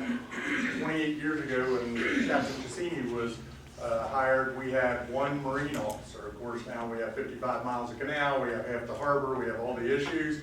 Fortunately, now we have 1 Marine officer. So 28 years later, which is why we have the equipment, the personnel budgeted so that we can do that, because that Marine officer many times also has to be pulled in to do road details. So those things are all planned and are now coming to fruition because of the increases in revenue that go with the increase in expenses and the approvals that we've received from council. Yeah, over the last year, Chief Pamela, at various events, the chamber meetings, talked about how the response time has significantly gone up because of lack of staff. I think it was like double what it was in a few years ago, right? Which is all that matters if you're in an auto accident or you have a crisis. With the additional staff, what's the anticipated improvement on that? Because, you don't want to be, looking at something that deteriorating and getting any worse. Well, the additional staff is gonna give us 5 officer minimum, so you're gonna have an extra officer on that road. So you'll still have 1 in all 3 zones, and then you'll have your supervisor and then a floating officer, which most likely would be the corporal, and they're gonna be available to take that backlog of calls. Because right now, it's a big difference. You get a major crash, you got two officers tied up. We just had a domestic situation on Saturday. They had all 4 officers at that residence dealing with the domestic. By having a 5th officer, at least you'll have 1 available to respond to other calls.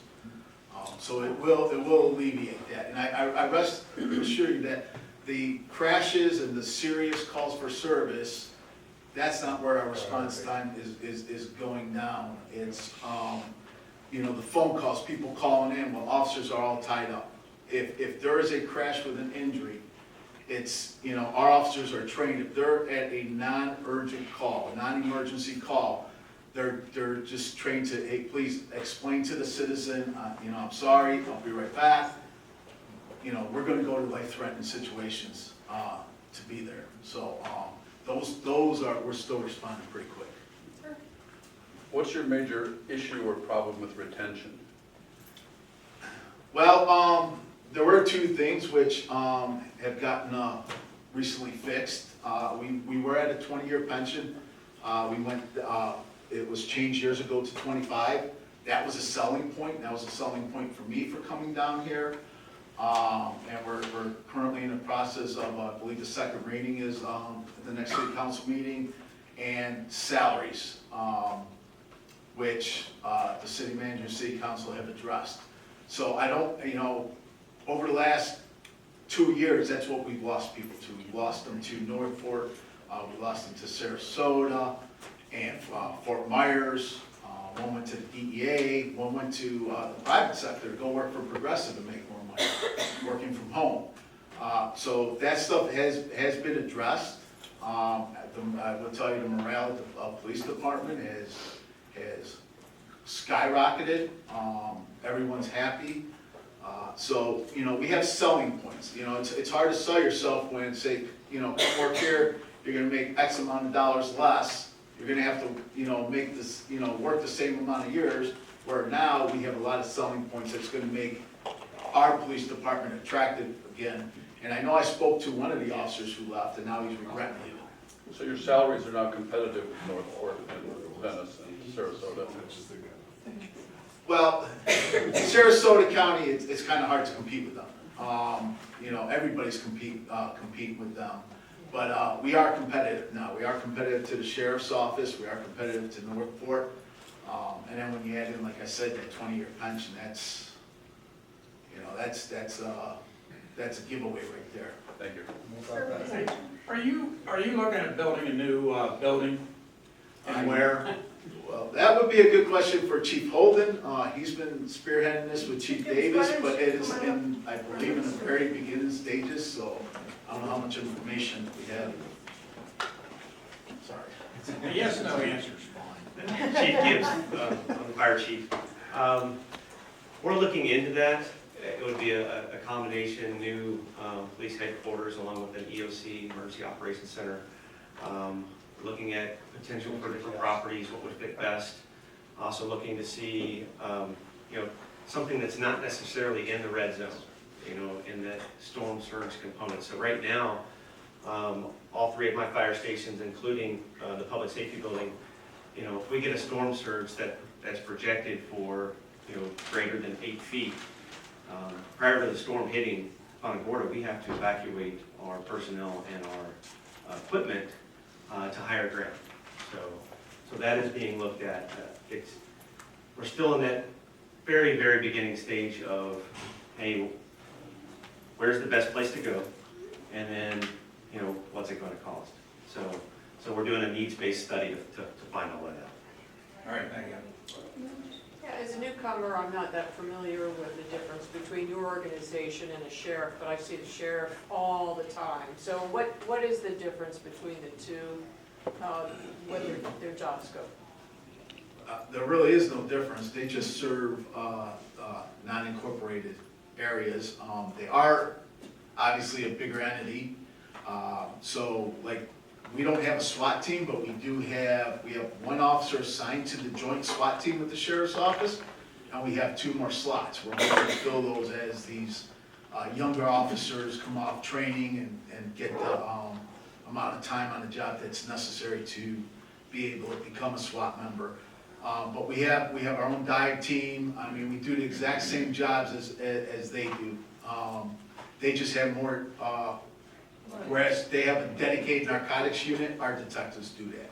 But there is no difference. They're the law enforcement agency that enforces in their jurisdiction. They also have the right to come into ours. Right, so they can help you. Yes, If you're short. and I will tell you, we scan each other's radios, and there's been a few incidences, and I will tell you, it's you turn around, there's like 20 sheriff deputies. So we have a great working relationship with Sheriff Brumell. It's probably been the best that it's ever been in my 15 years here.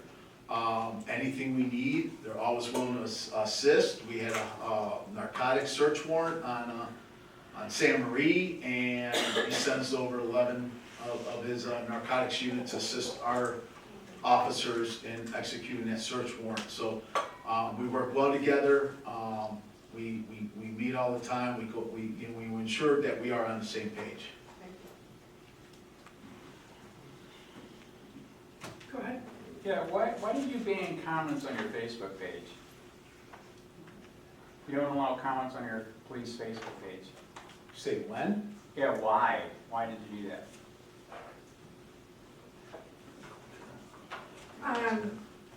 That was a policy decision by the police department.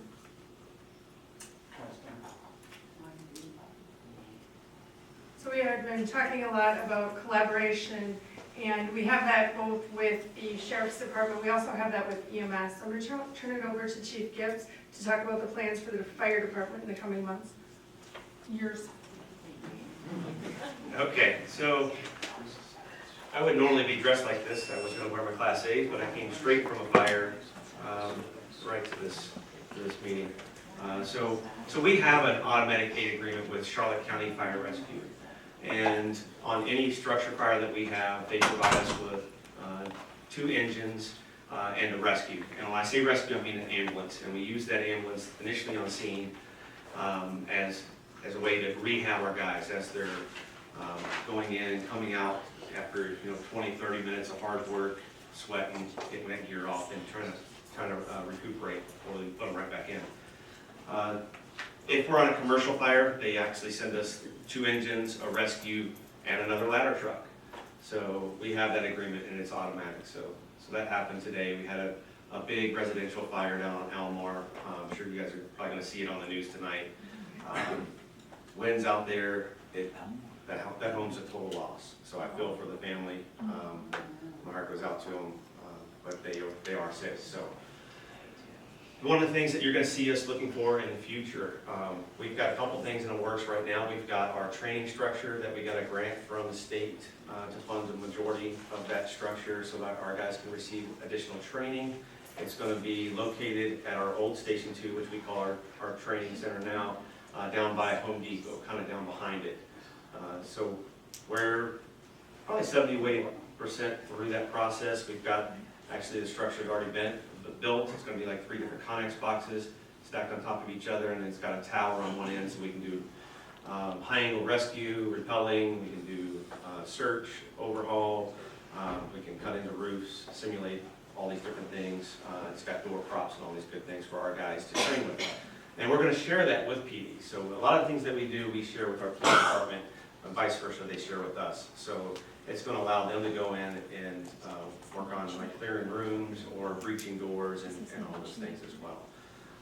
We share a marine vessel with PD so that we don't double, our efforts, because we don't keep someone on that boat all the time. We just need it when we need it, and majority of the time it's available. Our big concern that we're working on now also is our staffing. So for years and years, we had 2 guys on each engine and 3 guys on the ladder truck if somebody wasn't on vacation or out sick. And then we dropped down to 2 guys on the ladder truck. So currently that's our still minimum staffing level, but over the past probably 2.5, 3 years, council has agreed with us and seen the need for us to come into the 21st century and try to come into compliance with NFPA 1710, which says that there should be 4 guys on each apparatus. So over the past few years, we were able to hire, I think, 6 additional personnel over the last 4 years to put those guys on the truck. So now we have 3 guys on both engines and 3 guys on the ladder truck, but we still could drop down to 2 guys before we start calling in overtime. So our goal right now, this is the 3rd year in a row that we've applied for. We've applied for the FEMA Safer Grant. So the FEMA Safer Grant is a grant funding that would actually pay the salary and benefits for 9 additional firefighters for 3 years. So that's why it's so important to try to get some of that grant funding. So that's a big savings for the city. I believe it was 1.9, or was it the last one? It's a big number, you know, over 3 years. But again, one of the issues with that was they don't want to give you the money until you meet the fire standard, and we didn't meet the fire standard. Because the two people that we had on the truck that the chief referenced were the same number we had on the truck when 9/11 happened back in 2001. And we didn't have any more, all the training requirements, everything, safety requirements that have increased, and now we've remedied that because in the last years, we've had, you know, support to make those things happen, so. And since that time period, our call volume has increased significantly. So we're up to running close to, or actually this year we're projected to run over 5,000 calls out of 3 stations. So our guys are busy. And I'm gonna ask you the same question. Do you have enough people? No. Because, you know, I gotta tell you, this town is growing. Yeah. And some people don't want it to grow, but nevertheless, it is growing. And, you know, not to have the right enough firemen or enough police officers, I think that's really a sad statement. And that's what's kind of budgeted into this, the 5-year performance, is to say, hey, listen, we're going to continue to reach out and try to get that FEMA grant that's going to help pay for those. And then, you know, we budgeted in the future to kind of pick up those salaries and benefits. But in the meantime, they've been saying, all right, well, let's chip away at that number. So let's give you 1 or 2 here, 3 here, and that's been a big help, a big increase for our guys. Well, so you kind of answered the question. So you don't have a funding formula like for every 5,000 people, there's 1 firefighter or EMT? It doesn't work like that? It doesn't work like that. Okay. So NFPA says that if you have a fire apparatus, an engine, or a ladder truck, that you should have 4 people on it. That's the industry standard. And it allows us to do a lot more work on scene with just that 1 apparatus. So even at this last fire, when we called in the 2 engines from Charlotte County, we didn't use their trucks. I used their people. Because you just don't have enough hands to carry all the hose, to just switch out. So as people get tired, or they have to, you know, we go in those bottles, as air bottles. Those, when you're working hard, those things will last about 20, 25 minutes. And when they're done, you're usually physically done too. You need to take at least 10, 15-minute rest before you can get back after it.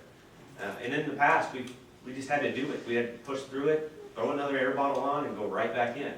And it's really dangerous and unhealthy for our guys.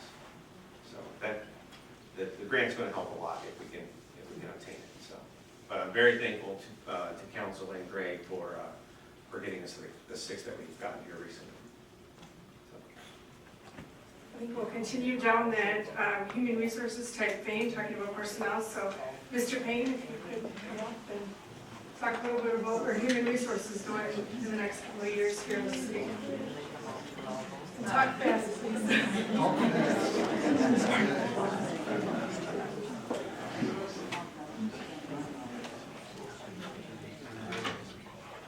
Human resources for the city, we do a lot of different jobs. It's not just human resources, we're human resources, we're risk management, we're EEO, we're ADA, et cetera, so we wear a lot of hats, okay? And so when we talk about what we want to get done as a department, number 1 is compensation and benefits, right? So attracting and retaining talent is primary focus. So next year, we're going to conduct another compensation and benefits study. We do that every 3 years to help us stay competitive. What that study does is it compares us to surrounding agencies and other agencies around that are similar to us, right? So it'll come back and it'll tell us, you know, where we stand as far as salary, as far as benefits, et cetera, okay? So we'll do that next year. One of the other things that we handle is union negotiations. So we just concluded a negotiation with the Police Benevolent Association for our newly formed lieutenants union that has 4 lieutenants in that union. We have ongoing negotiations with our IAFF members, our firefighters. So I believe we have a negotiating session this Thursday and next Thursday to talk about those negotiations. Something else that we're working on is trying to implement a culture of safety for our employees, right? We handle all of our workers' compensation. So the state rates all of us through this formula on how we're performing for our workers' compensation. And we went down 3 years in a row, and then this year it went back up a little bit. So we're trying to improve that, right? So that means fewer hours lost by our employees due to injury, fewer injuries, and then fewer dollars spent on medical bills. When you say we went down, is that good or bad? That's good. Right? So, Just so everyone understands. yeah, sorry. We've been doing progressively better. Yeah, right. So we were at a, I forget, like a 1.3, a 1.4, and we've gotten it down to a 1.0. And 1.0 is considered average. So that's where we had gotten. And then our ADA transition plan, a lot of what we do is handling ADA claims and violations, right? So we're heavily involved in sidewalks and crosswalks and all kinds of different issues there as far as ADA.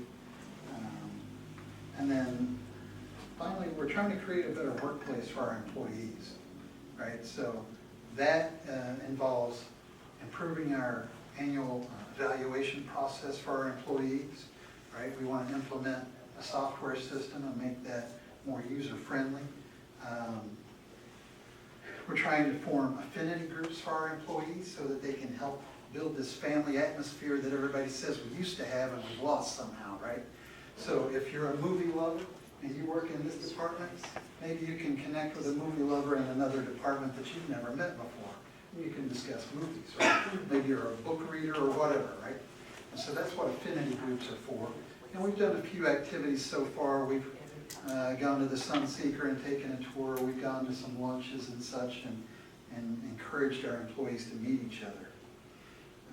So that's pretty much what we have going in HR. We had one movie night at the water plant where it was on the side of a big white tank. Sat around and ate hot dogs. Brian, you want to give a brief overview of what's going on with IT, please?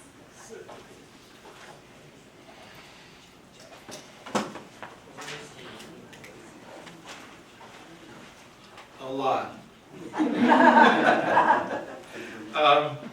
IT is kind of the underlying piece of everything that we do. I always tell my staff that our job is to make ourselves invisible so that everybody gets to do what they want to do using the technology that makes it easier, faster, and better. And so that's what we continually strive to do. We have some big projects going on right now to move several of our main functions from on-premise into the cloud, where it's more secure, more accessible, easier to recover in the event of a disaster. So and it also allows us to be more out in the field with our work, rather than making people have to come back to the office to enter data or to put the data that they've collected in the field into a system. We've now enabled most of our staff to be able to work in the field, gather that data, enter it into the system, see the results, and act on the results almost immediately, as opposed to it taking 2 days to happen. Cybersecurity, always top of our list. I mean, we fight a battle every day that we have to win every day, and the bad guys only have to win once. And so we're constantly staying on top of that. We've benefited recently from a grant that was put out by the state of Florida to aid municipalities in being able to have the cybersecurity tools that they needed to be able to secure our systems, to secure our users, to secure our data. And that's allowed us to put tools in place that were 2 or 3 years down the road on our strategic plan. We have those tools now, so we're more confident than we've ever been in our ability to secure our data. Infrastructure, our infrastructure is sound. We've built out our network to where it's a little bit more functional. Our main focus right now is trying to improve our continuance of operations. in the event of a disaster that damages one of our facilities significantly, how fast can we bring services back to functionality so that we can, more quickly provide the services we need to buy things, pay people, and do all of those type of systems. And so that's been a major focus of ours as well. Going into next year, that's one of the things we're starting. When I first started here 10 years ago, one of the first things we did was go through each of our systems and modernize them and bring them up to speed. It's about time for us to cycle through those things again, so that's another focus. And then finally, our data and analytics, with AI coming at us faster than we had hoped it was going to. Being able to work with our data so that it can start to take advantage of those types of tools and again, add to that transparency of our data, make it so that that data is accessible in a usable form, both internally and externally for our citizens as well as our internal customers. So that's something that we're continuing to build on. And then finally, our GIS, our Geographic Information Systems, have allowed us to do so much field work, location work, being able to capture data and share it in a manner that really expedites us being able to use it to make positive change. So those are all the things that are going on in IT right now, and then on top of all that is just keeping everything running and handling new equipment and all of those types of things. So a lot going on. What software are you using? I know Naples, when I make a records request, they have software where if they're working on the request, they'll log it in, and then, that tells them how much time they spent on that record request. And then if it's below a certain time, it's free. If it's over a certain time, that they can charge me. What software are you using for that? We use a software from a company called Granicus that's called GovQA. Okay. And it allows, it's a web-based interface that allows you to enter your requests, tracks those requests, makes sure that they're all handled in a proper expedited manner.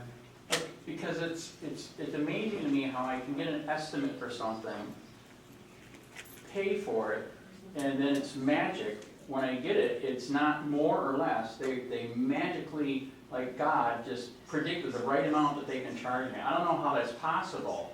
You know what I'm saying? Unless you are God, which I don't think they are.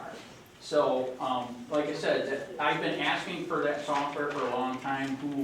What you're using, do you log in, can you prove it? And nobody till today has told me what you're using. You're the first one, thank you, to tell me what they're using. And nobody would tell me that before. Thank you. Any other questions? Yes, sir. The audio, when you have meetings at the Military Heritage Museum, the YouTube audio, I have to turn it up all the way to even hear it a little bit, and it's about 25% of what normally would be YouTube audio. Several different factors influence that. Some is the sound system that is put into the Military Heritage Museum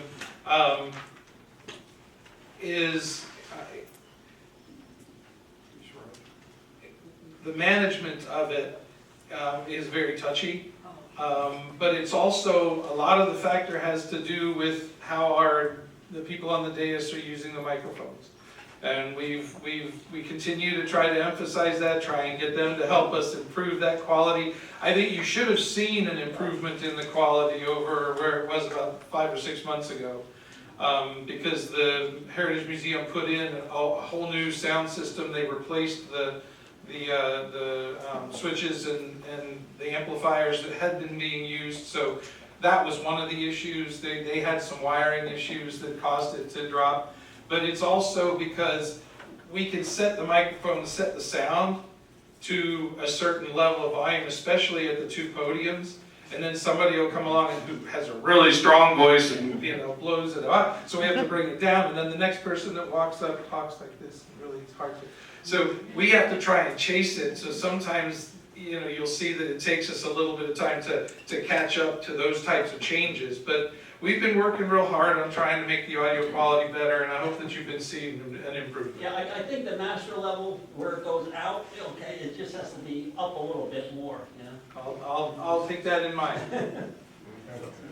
Okay, at this point, I will ask our city clerk, Sarah Welch, to come up and talk a little bit about the clerk's office.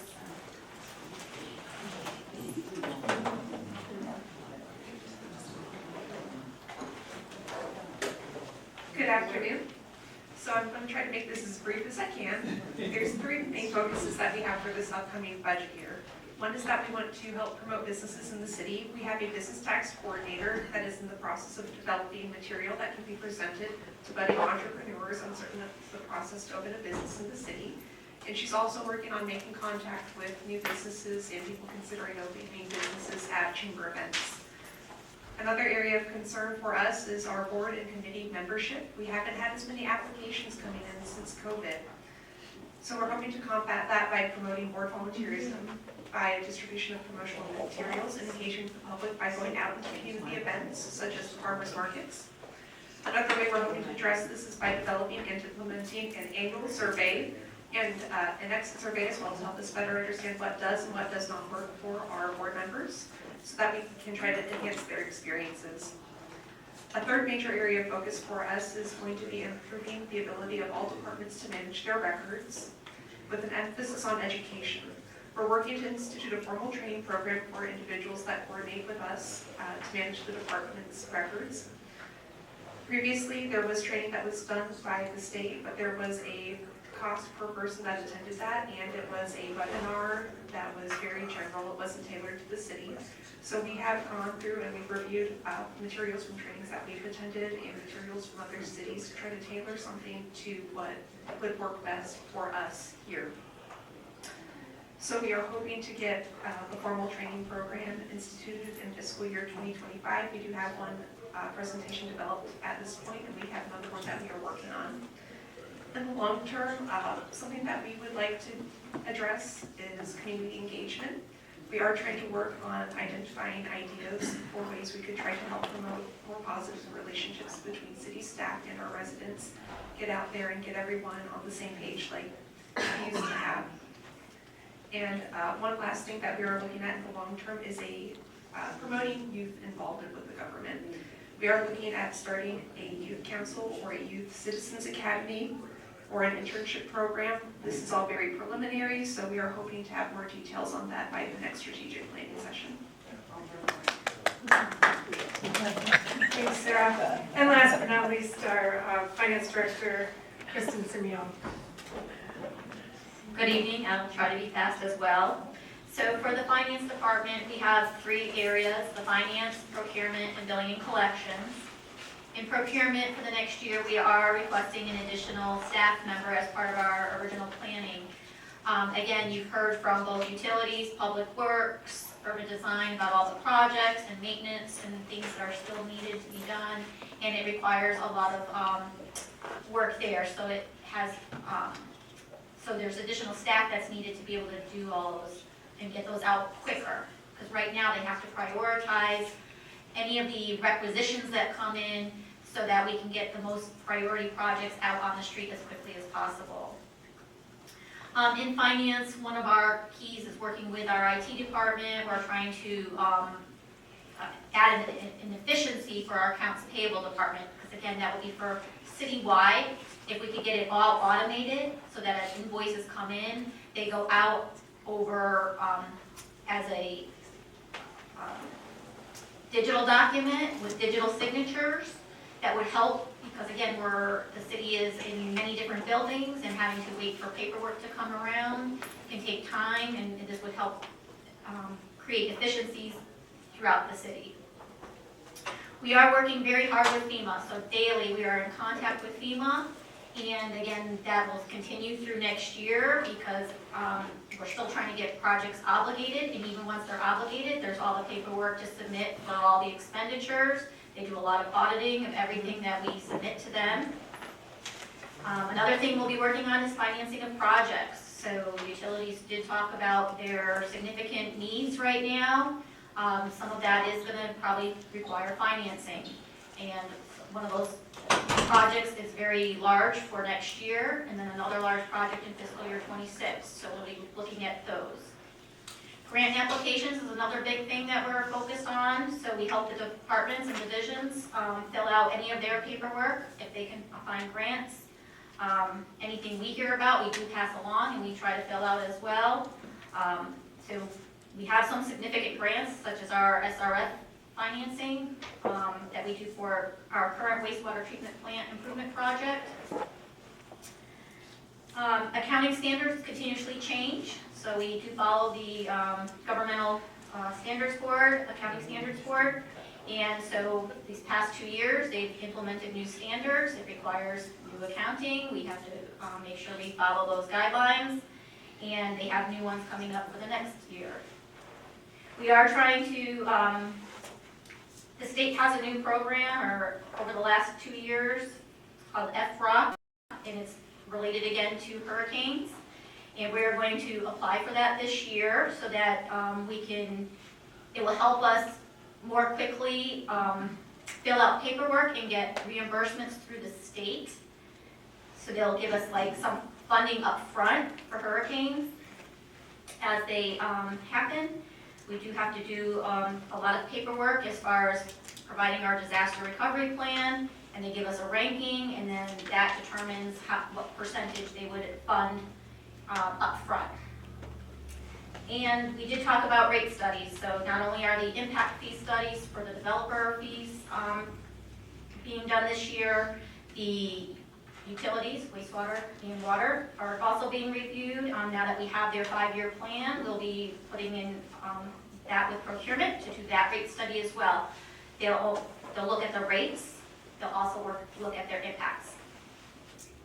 And so that's pretty much what we've got on our plate right now. Has the city ever considered hiring a grant writer specifically to do that as a full-time job? We do actually have a full-time grant writer on now in the urban design department. Previously, we kind of spread that across the departments, and a variety of team members are skilled in grant writing because we have been very successful. But now we have one person that is ultimately responsible. Not that we won't help that person out though.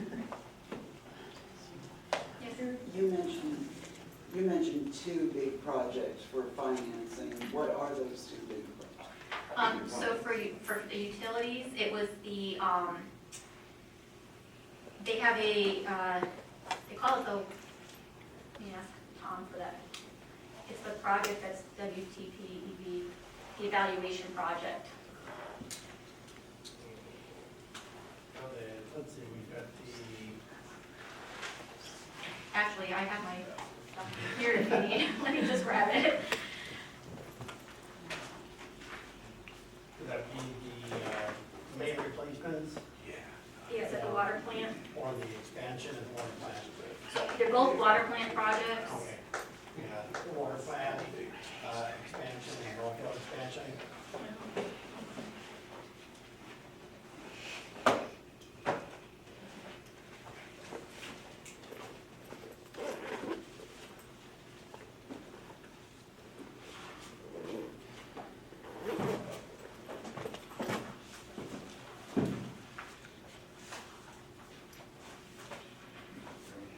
So one of them was the RO expansion, which was in fiscal year '26. And then the other one is the water treatment plant rehabilitation of filters and SCU, which I think is the, Solids conduct. that's it. Thank you. So they're very large projects that would need some funding. Gary? But in addition to, oh, I'm sorry. Go ahead, you're the boss. No, you're the boss. I'm just here. In addition to that, though, one of the reasons that we're looking at the solids contact, the surface water plant versus RO, et cetera, of course, we just put the nice RO system in place, and that helps tremendously. But the state, in the last year and a half, has promulgated new regulations that said that when certain things happen on surface water, especially from October till last week, that the withdrawal that's allowed from the surface water sources, we have a big impoundment, is greatly reduced because now they have a study that shows that downstream parasites, species, different things, ecosystem can be impacted. So where we have a surface water plant that can do 8 million gallons a day, just say as a number, they've reduced that to 3.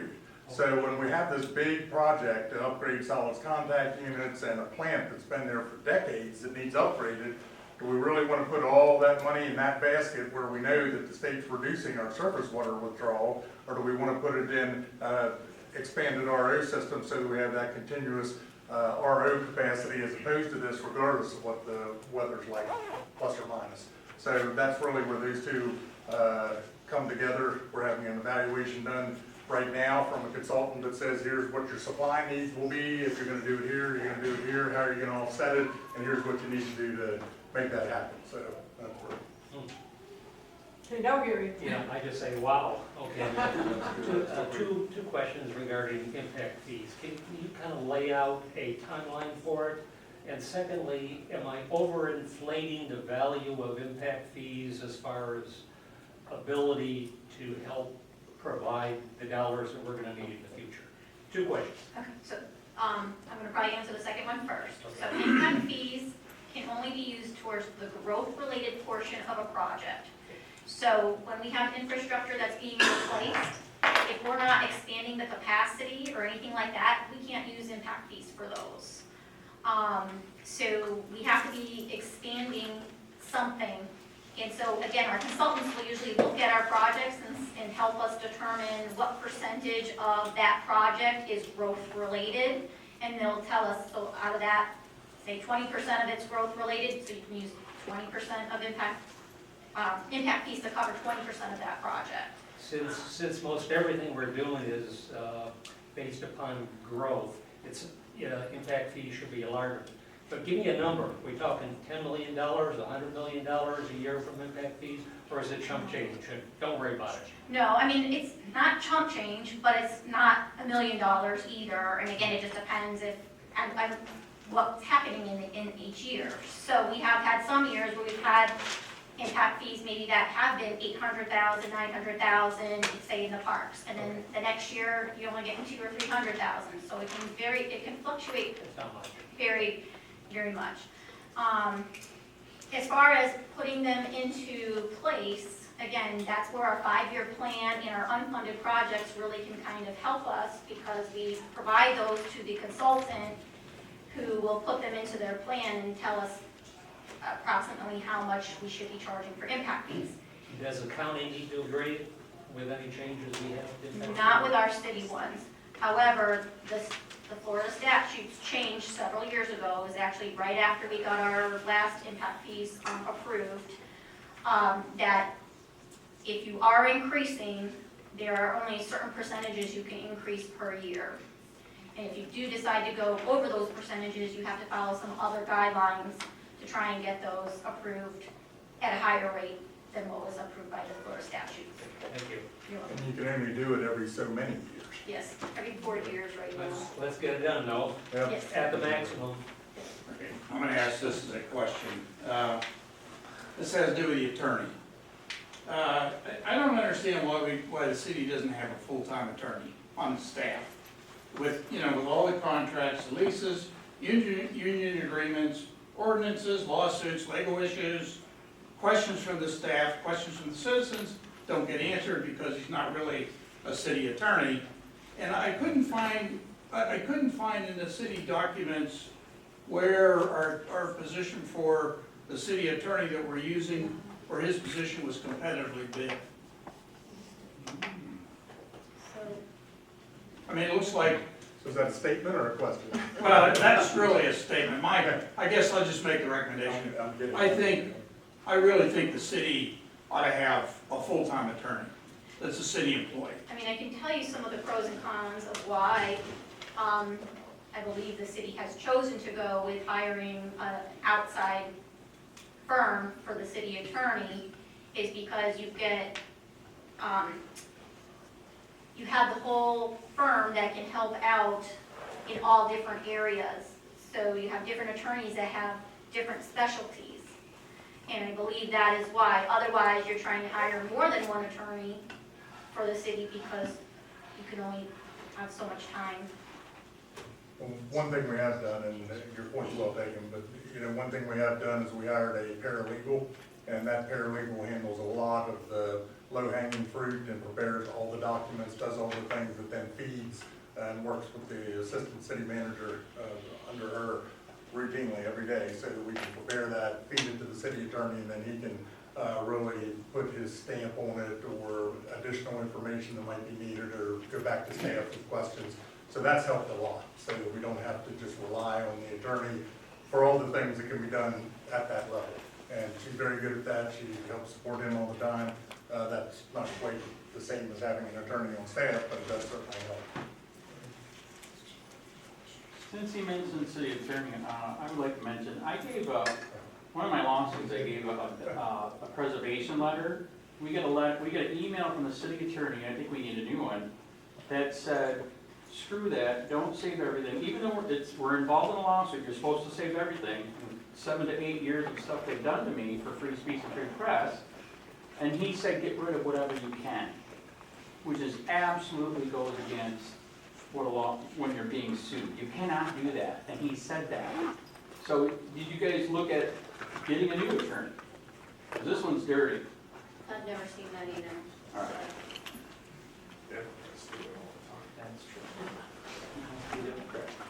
Are there,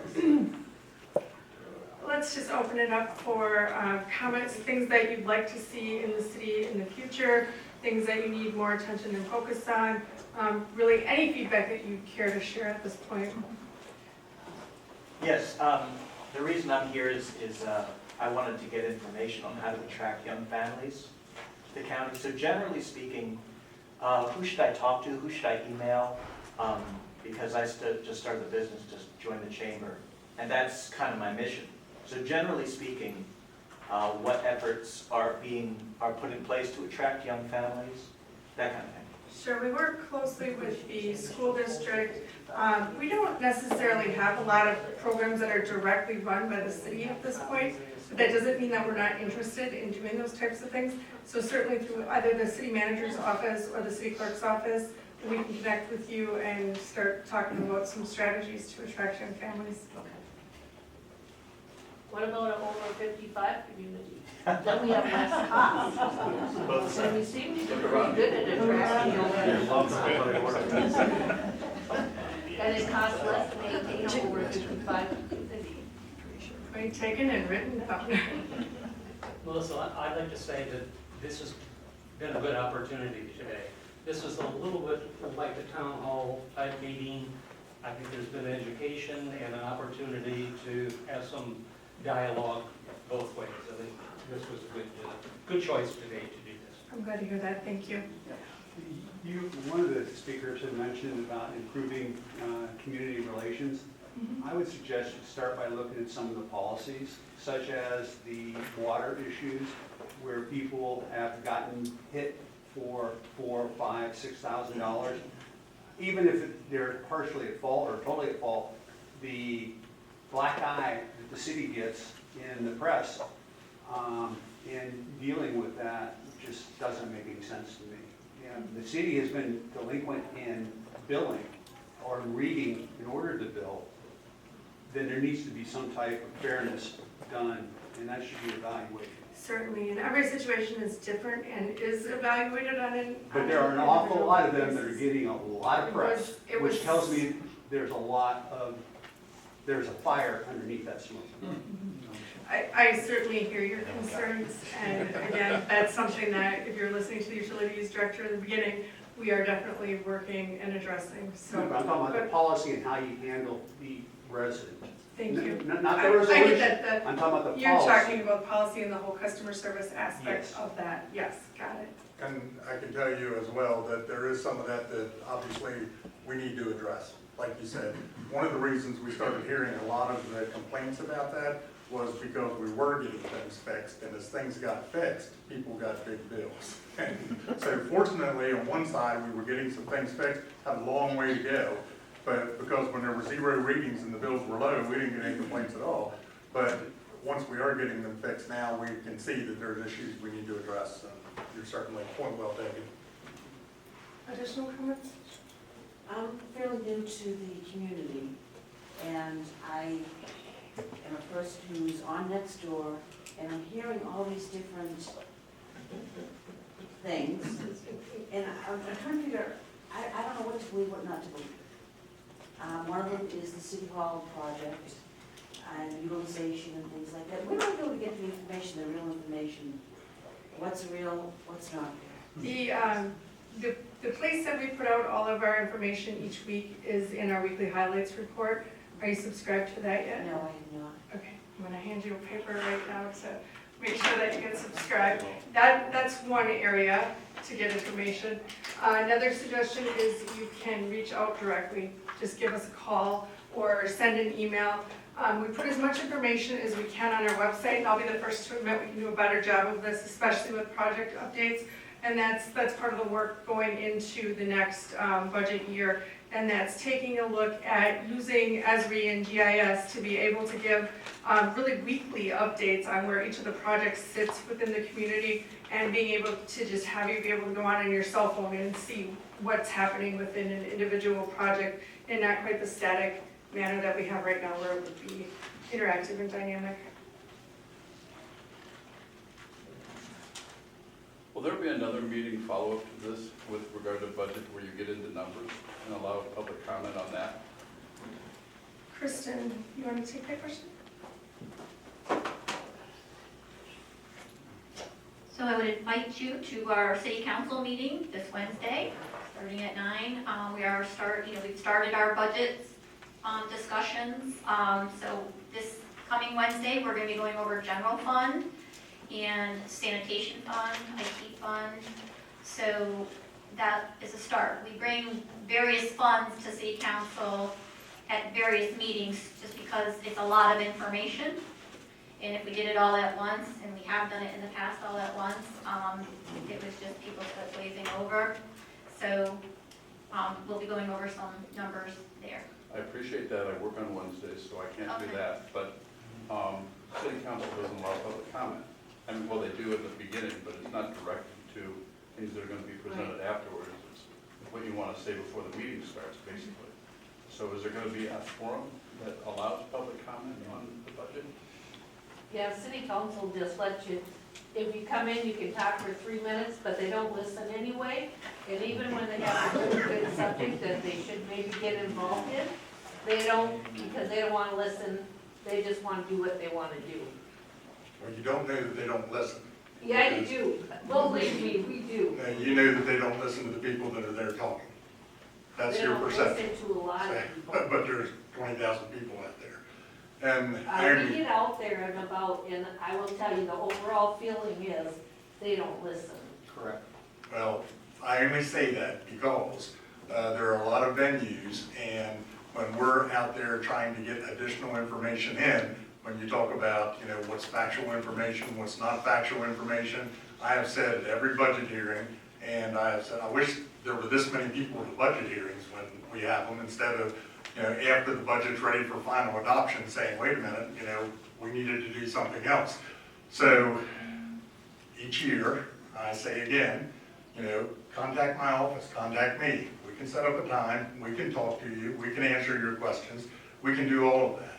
And in addition, and I am at fault for this, but in the last 2 years, people haven't had a chance to take a breath. We have a lot of good staff here, and these guys have been working day and night, literally. Emails at 2 in the morning, you're going off because someone's answering a question. So there's a lot that's been happening. No excuse, but it's the simple fact that there hasn't been a lot of extra time to do things, which is why we're trying to get those on the list and trying to get things like tonight to happen. In addition to that, when you look at things like budget discussion, certainly council needs to be able to discuss that, hear the information, and give us direction on where to go with it. So we have 2 major plans that we kind of live by, and you'll see, through the year, that's our direction. Council points us in a direction, pulls the trigger, and that's the direction we go, and that's the direction we're required to go. So the 2 major plans are our strategic plan, which is why we have things like this tonight, so we can hear more input from people that says, this is where we would like to see the city go. And the second one is our budget plan, I mean, both are plans, both do change, but we have that plan that we also basically live and die by, because that is our strategic plan, funded in the direction that we're supposed to go. So given that, and given that we, a lot of times don't have any direct questions or comments, we just have a lot of information that's put out there, and no one, bothers to say, is this true, is it false, is there additional information I might need? Those kind of things, we want to see that happen, so we're starting to plan more of these events. So before the budget's complete, before all those things, we're gonna have more, not just, this is a listening session, so it's supposed to be questions and, direction that help us to get through a strategic plan. But we're gonna have more of this so that we can have, directed questions and answer more direct questions, so that you can be sure that, we might not even agree on the interpretation of facts, but you'll have the facts as we know them. And then, the agreement is, people that load and pull the trigger metaphorically, so that we go a specific direction. So yes, to answer your question, this is one of the first that we've been able to get back to since we've had all the, difficulties through the time period. We don't really have a place that we can call our own anymore to have these kind of meetings, so we're trying to make sure we set up things like this. Melissa's done a great job at, making this happen and managing the strategic plan. Council's done a great job at listening to what we have to say in the strategic plan, or the information that we have received in previous years through emails and, conversations and such, and then approving that and getting back to the budget. So we need that input, because I learn something new every day, and the more people that can talk to us directly, the better job we can do.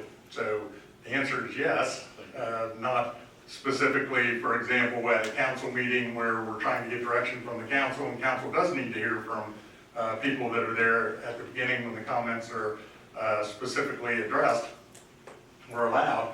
But at the same time, we need to be able to put things in writing in our plan and give that to council too, from things we've heard from people. So that's one of our jobs that we need to get back to and help do a better job of making sure that venue is available for you to come to and ask questions, educate us on things, listen to what we have to say, and hopefully help continue to make things better.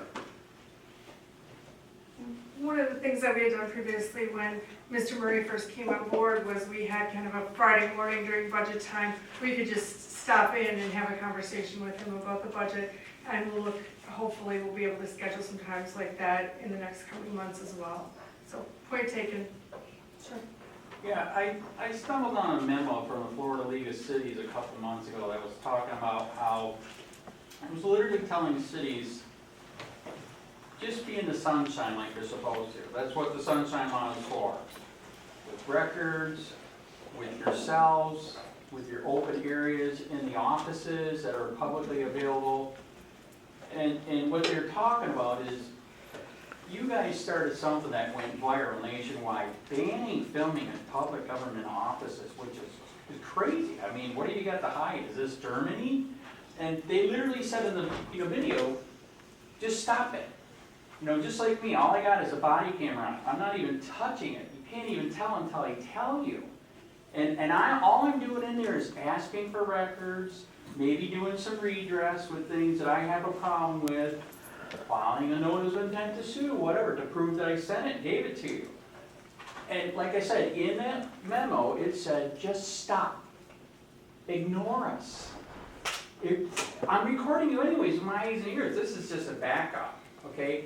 And it even talked about how you can, and we were the ones that brought it up in our notice of intent to sue. You could also be sued on viewpoint discrimination, because the police department is a perfect example of that. They've had the news there multiple times. So the news can go there, but if Annie goes there, we will trespass him every single year illegally without an appeal process, which is illegal. Okay, that's illegal. And I couldn't personally inspect records, and including your office, including government, and I couldn't even go to meetings, which I can sue you for again. I don't want to sue you guys, but this city is out of control. Thank you for your comments. Go ahead, sir. An observation on the budget side of it. The manual that's put out after the budget's done is great. And I noticed there's one section in there that I've asked for multiple years of my reps or my council people and that is the schedule. You put together the schedule that's already done.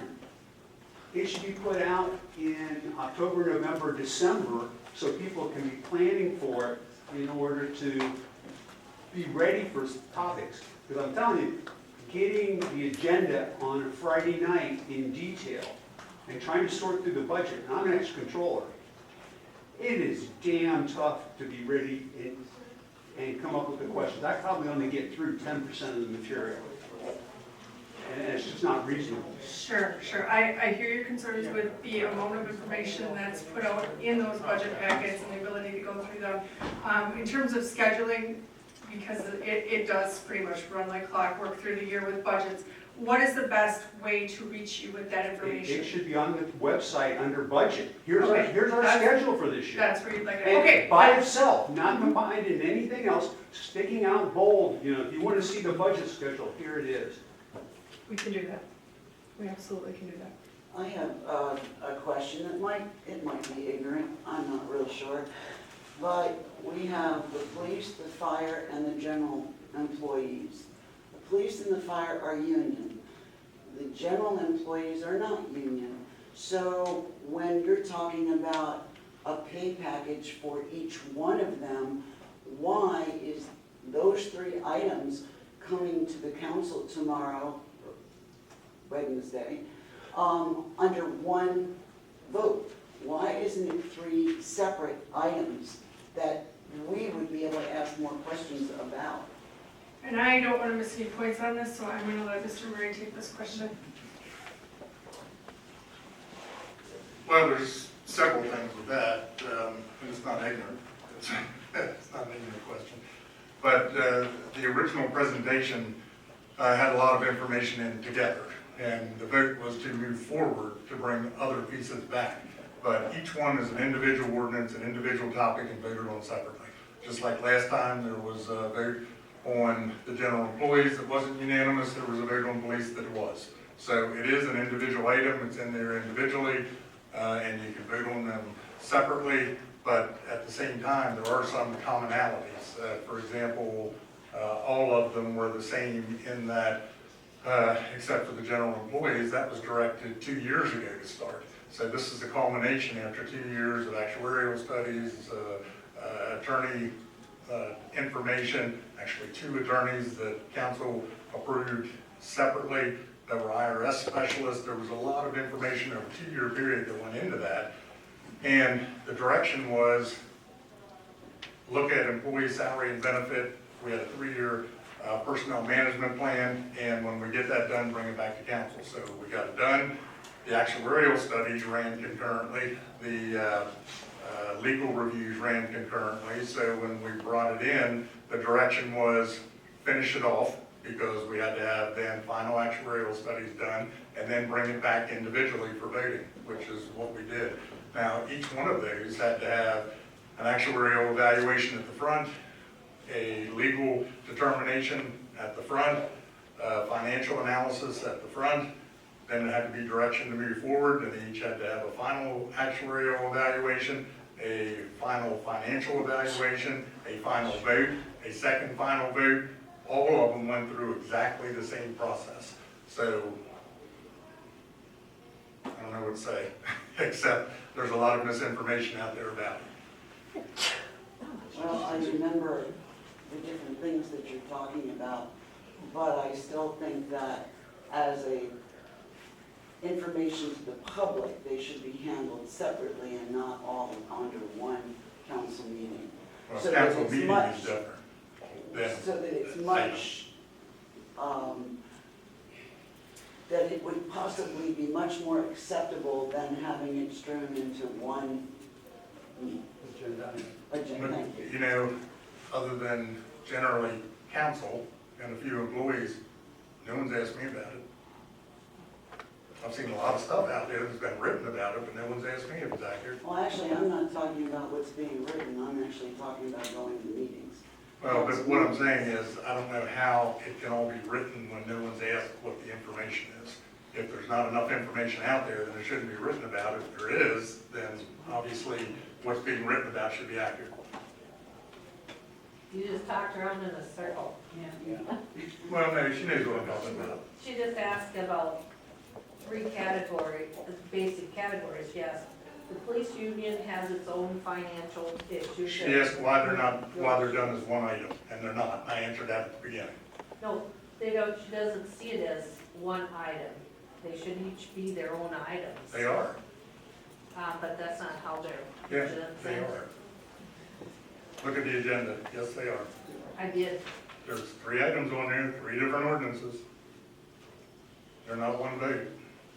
I think that the confusion that happens is that you have all 3 on one council meeting. That because they are separate departments or categories, that it would be a lot smarter to present it to as the council and whoever's doing the presenting, one at a time, so that we would understand the need for an increase or the benefit or the difference in a benefit. It's just it's something that I've tried to follow, and I still think that it should be dealt with separately, simply because one is union and the other guy is a poor Jake doing an hourly. Well, and I understand what you're saying, certainly.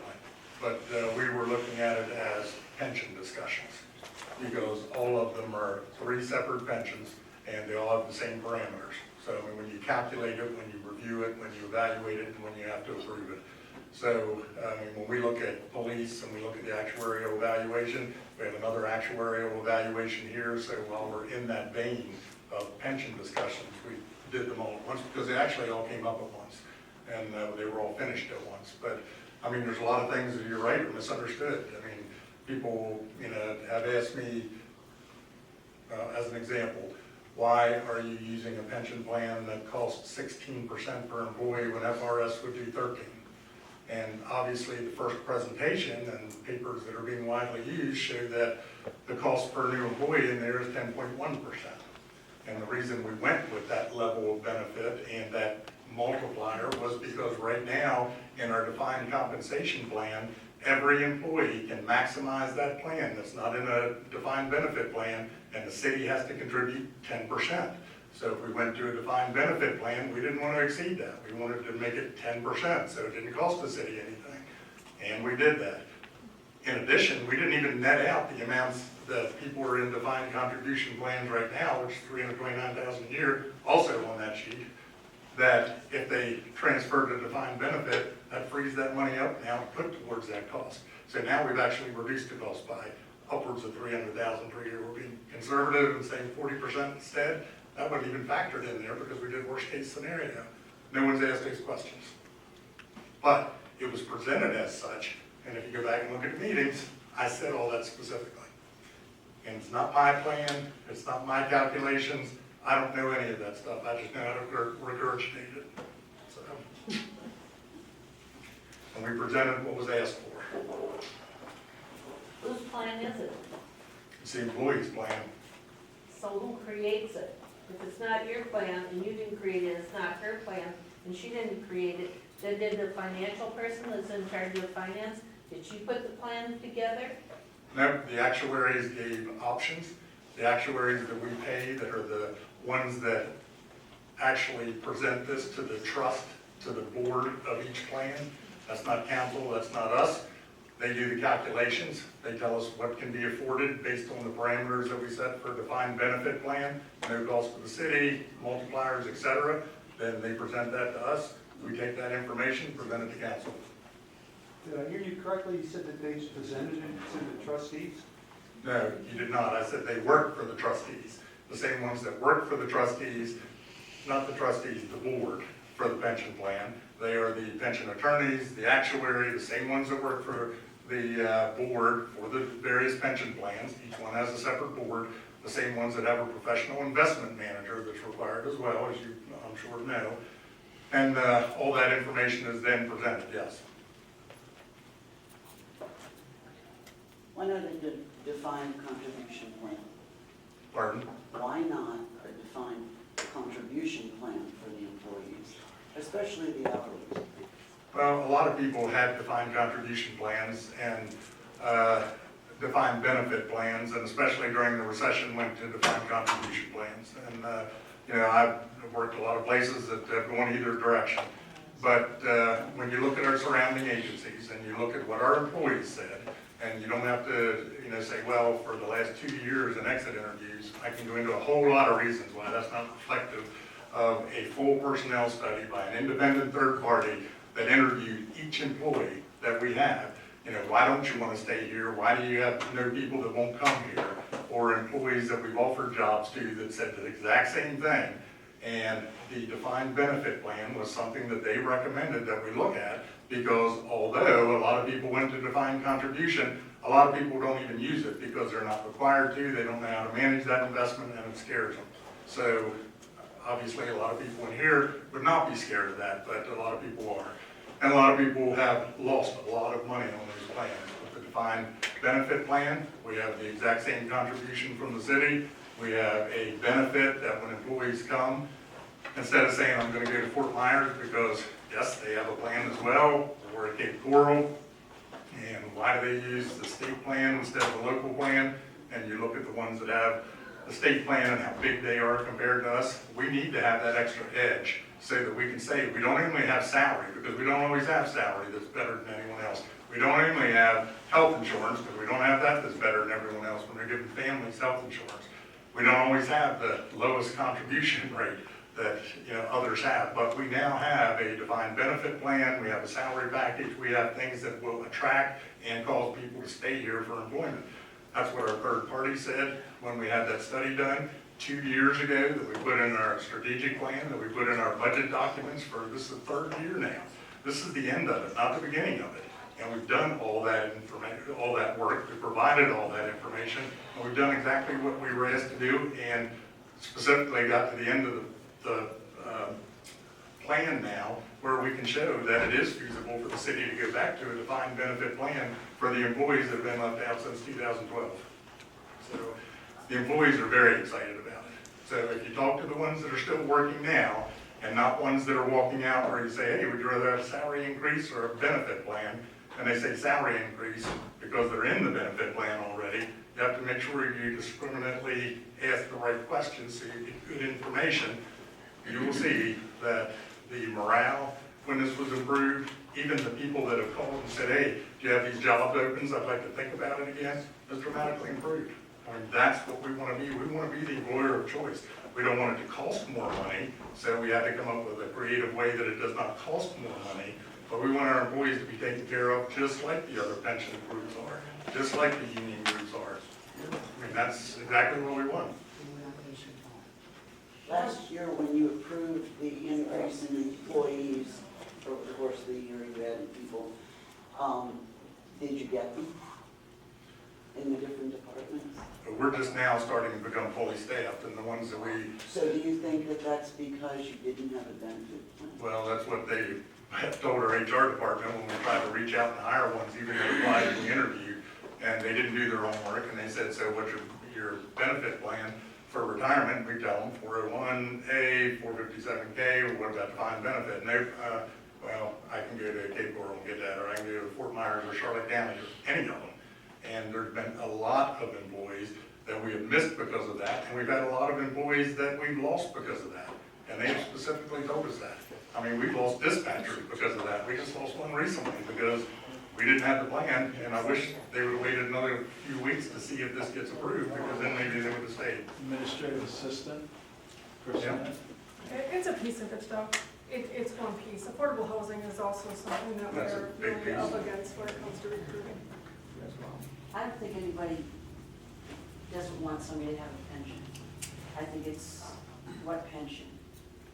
I think that's the big question. I mean, I would never deny anybody a pension, but I would think that people entering the workforce now would be a lot smarter about their pension than I was when I was a kid. Oh, right. Yeah. You don't think they're smart? I had a business for 45 years. That's not what Hourly we're pay came first to 90% of them. Exactly. When it's Hourly, not the benefit. The benefit is always It been. was the superiors that had to explain what the say. So, And like you said, maybe we could have done a better job at that. We've just done it for 2 years now. We were providing the information, getting down to the end of the discussion where now it's time for approval. And when we went to salaries last year, we talked about salaries. When we went to benefits this year, they were coupled with the second year of our personnel management plan. We talked about that. And then next year, we'll do some fine detail on things. And Jeff is up here for some reason. Well, no, I was just listening to conversation, right, and as HR manager, right, I'm heavily involved in these things, right? So if you look at the agenda for this week's meeting, right, there are separate items. We've got an MOU for the police officers union. We have the second reading of ordinances, right? So these pensions are regulated by ordinance, right? Requires 2 readings before council. It has to be approved at each reading, right? So they cannot be combined. They have to be done separately, right? And then, Greg's done a great job of explaining how we came up with the financial wherewithal to make this happen. But I can tell you that, yes, there was a time when everybody was moving from defined benefit to defined contribution, right? And now, if you look in the government space, everybody has switched back. Defined contribution to defined benefit, right? Those that were in the defined contribution, they didn't save enough for retirement. They couldn't retire, right? And now you look at the county, Cape Coral, Venice, Northport, of course Sarasota County, Fort Myers, they've all got pensions. And if we don't have one, we're at a competitive disadvantage. And we did listen to our employees. I mean, we listened to what they needed, we listened to our consultant, and we figured out a plan to make it work so that we become competitive and we can attract and retain them. We have 2 more questions, comments? This is the discussion that I think most of the people were expecting to happen here was talk about the finances as opposed to what the departments are going to do. Having said that, if in fact there is this significant improvement, what is the city committing to reduce turnover?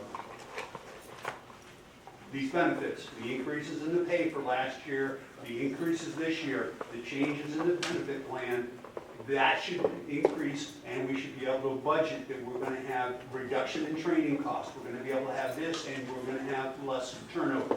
What are you signing up for? You're exactly right. And those are the metrics. But I haven't heard anything, I haven't seen anything in the literature about it. Well, we don't even have the pension plan approved yet, so we can hardly use that. Well, no, but that's part of the approval process. It should be what are the benefits as opposed to just the cost. Well, we That's what's got have, people worked up, we is have the told cost. council that for 2 years. And you're spot on with what goes into the strategic plan, and that is Yep. what are the numbers that are gonna be the reduction in turnover, and then holding the staff in the city. Having gone through all those worksheets, I didn't see any savings related to it, but yet you have the pension in there.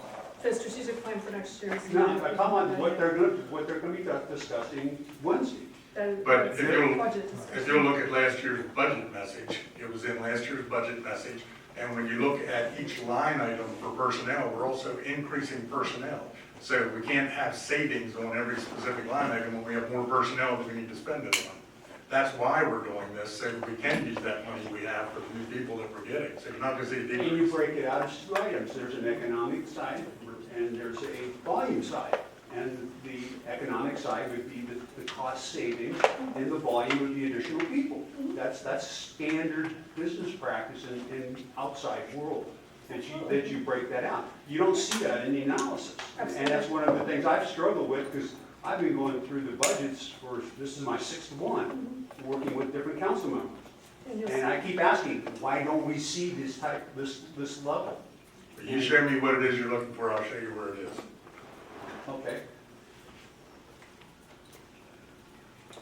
I'm confident in that. I can tell you. The last question tonight. We went back to a enhanced defined pension. We went- I ended up Not in, you mean you did or? we somewhere did? else. Okay. so- And we ended up hiring all sorts of people that had already thought they'd retired at 49 years old. They came back, but and I was trying to read the thing here, but we had a thing, if they were a rehire, they had to work for 3 years before they could get the new defined benefit plan. if they were an existing employee, they still had to work, I believe it was 3 years. Otherwise, you know, you'd have somebody walk in today and say, hey, I want to retire tomorrow, as soon as this thing gets approved. And ours is 5 years. Okay, all right, we just did 3. Yep. And people that even have worked here, they're brand new in the plan. They have 0 benefit. So you can be here, I mean, you could have been here 30 years, it doesn't matter. You can be retirement age, you can be 65, whatever, and you have 0 benefit if you're just going into this plan. I mean, it's got nothing to do with the vesting, you have 0 benefit. So if you could retire because you're 65, because you think this new plan is gonna allow that, then you could have retired anyway because you have 0 benefit when you walk in the door. So, one thing I did, I got the list of all the people who retired, not just my department, but every department.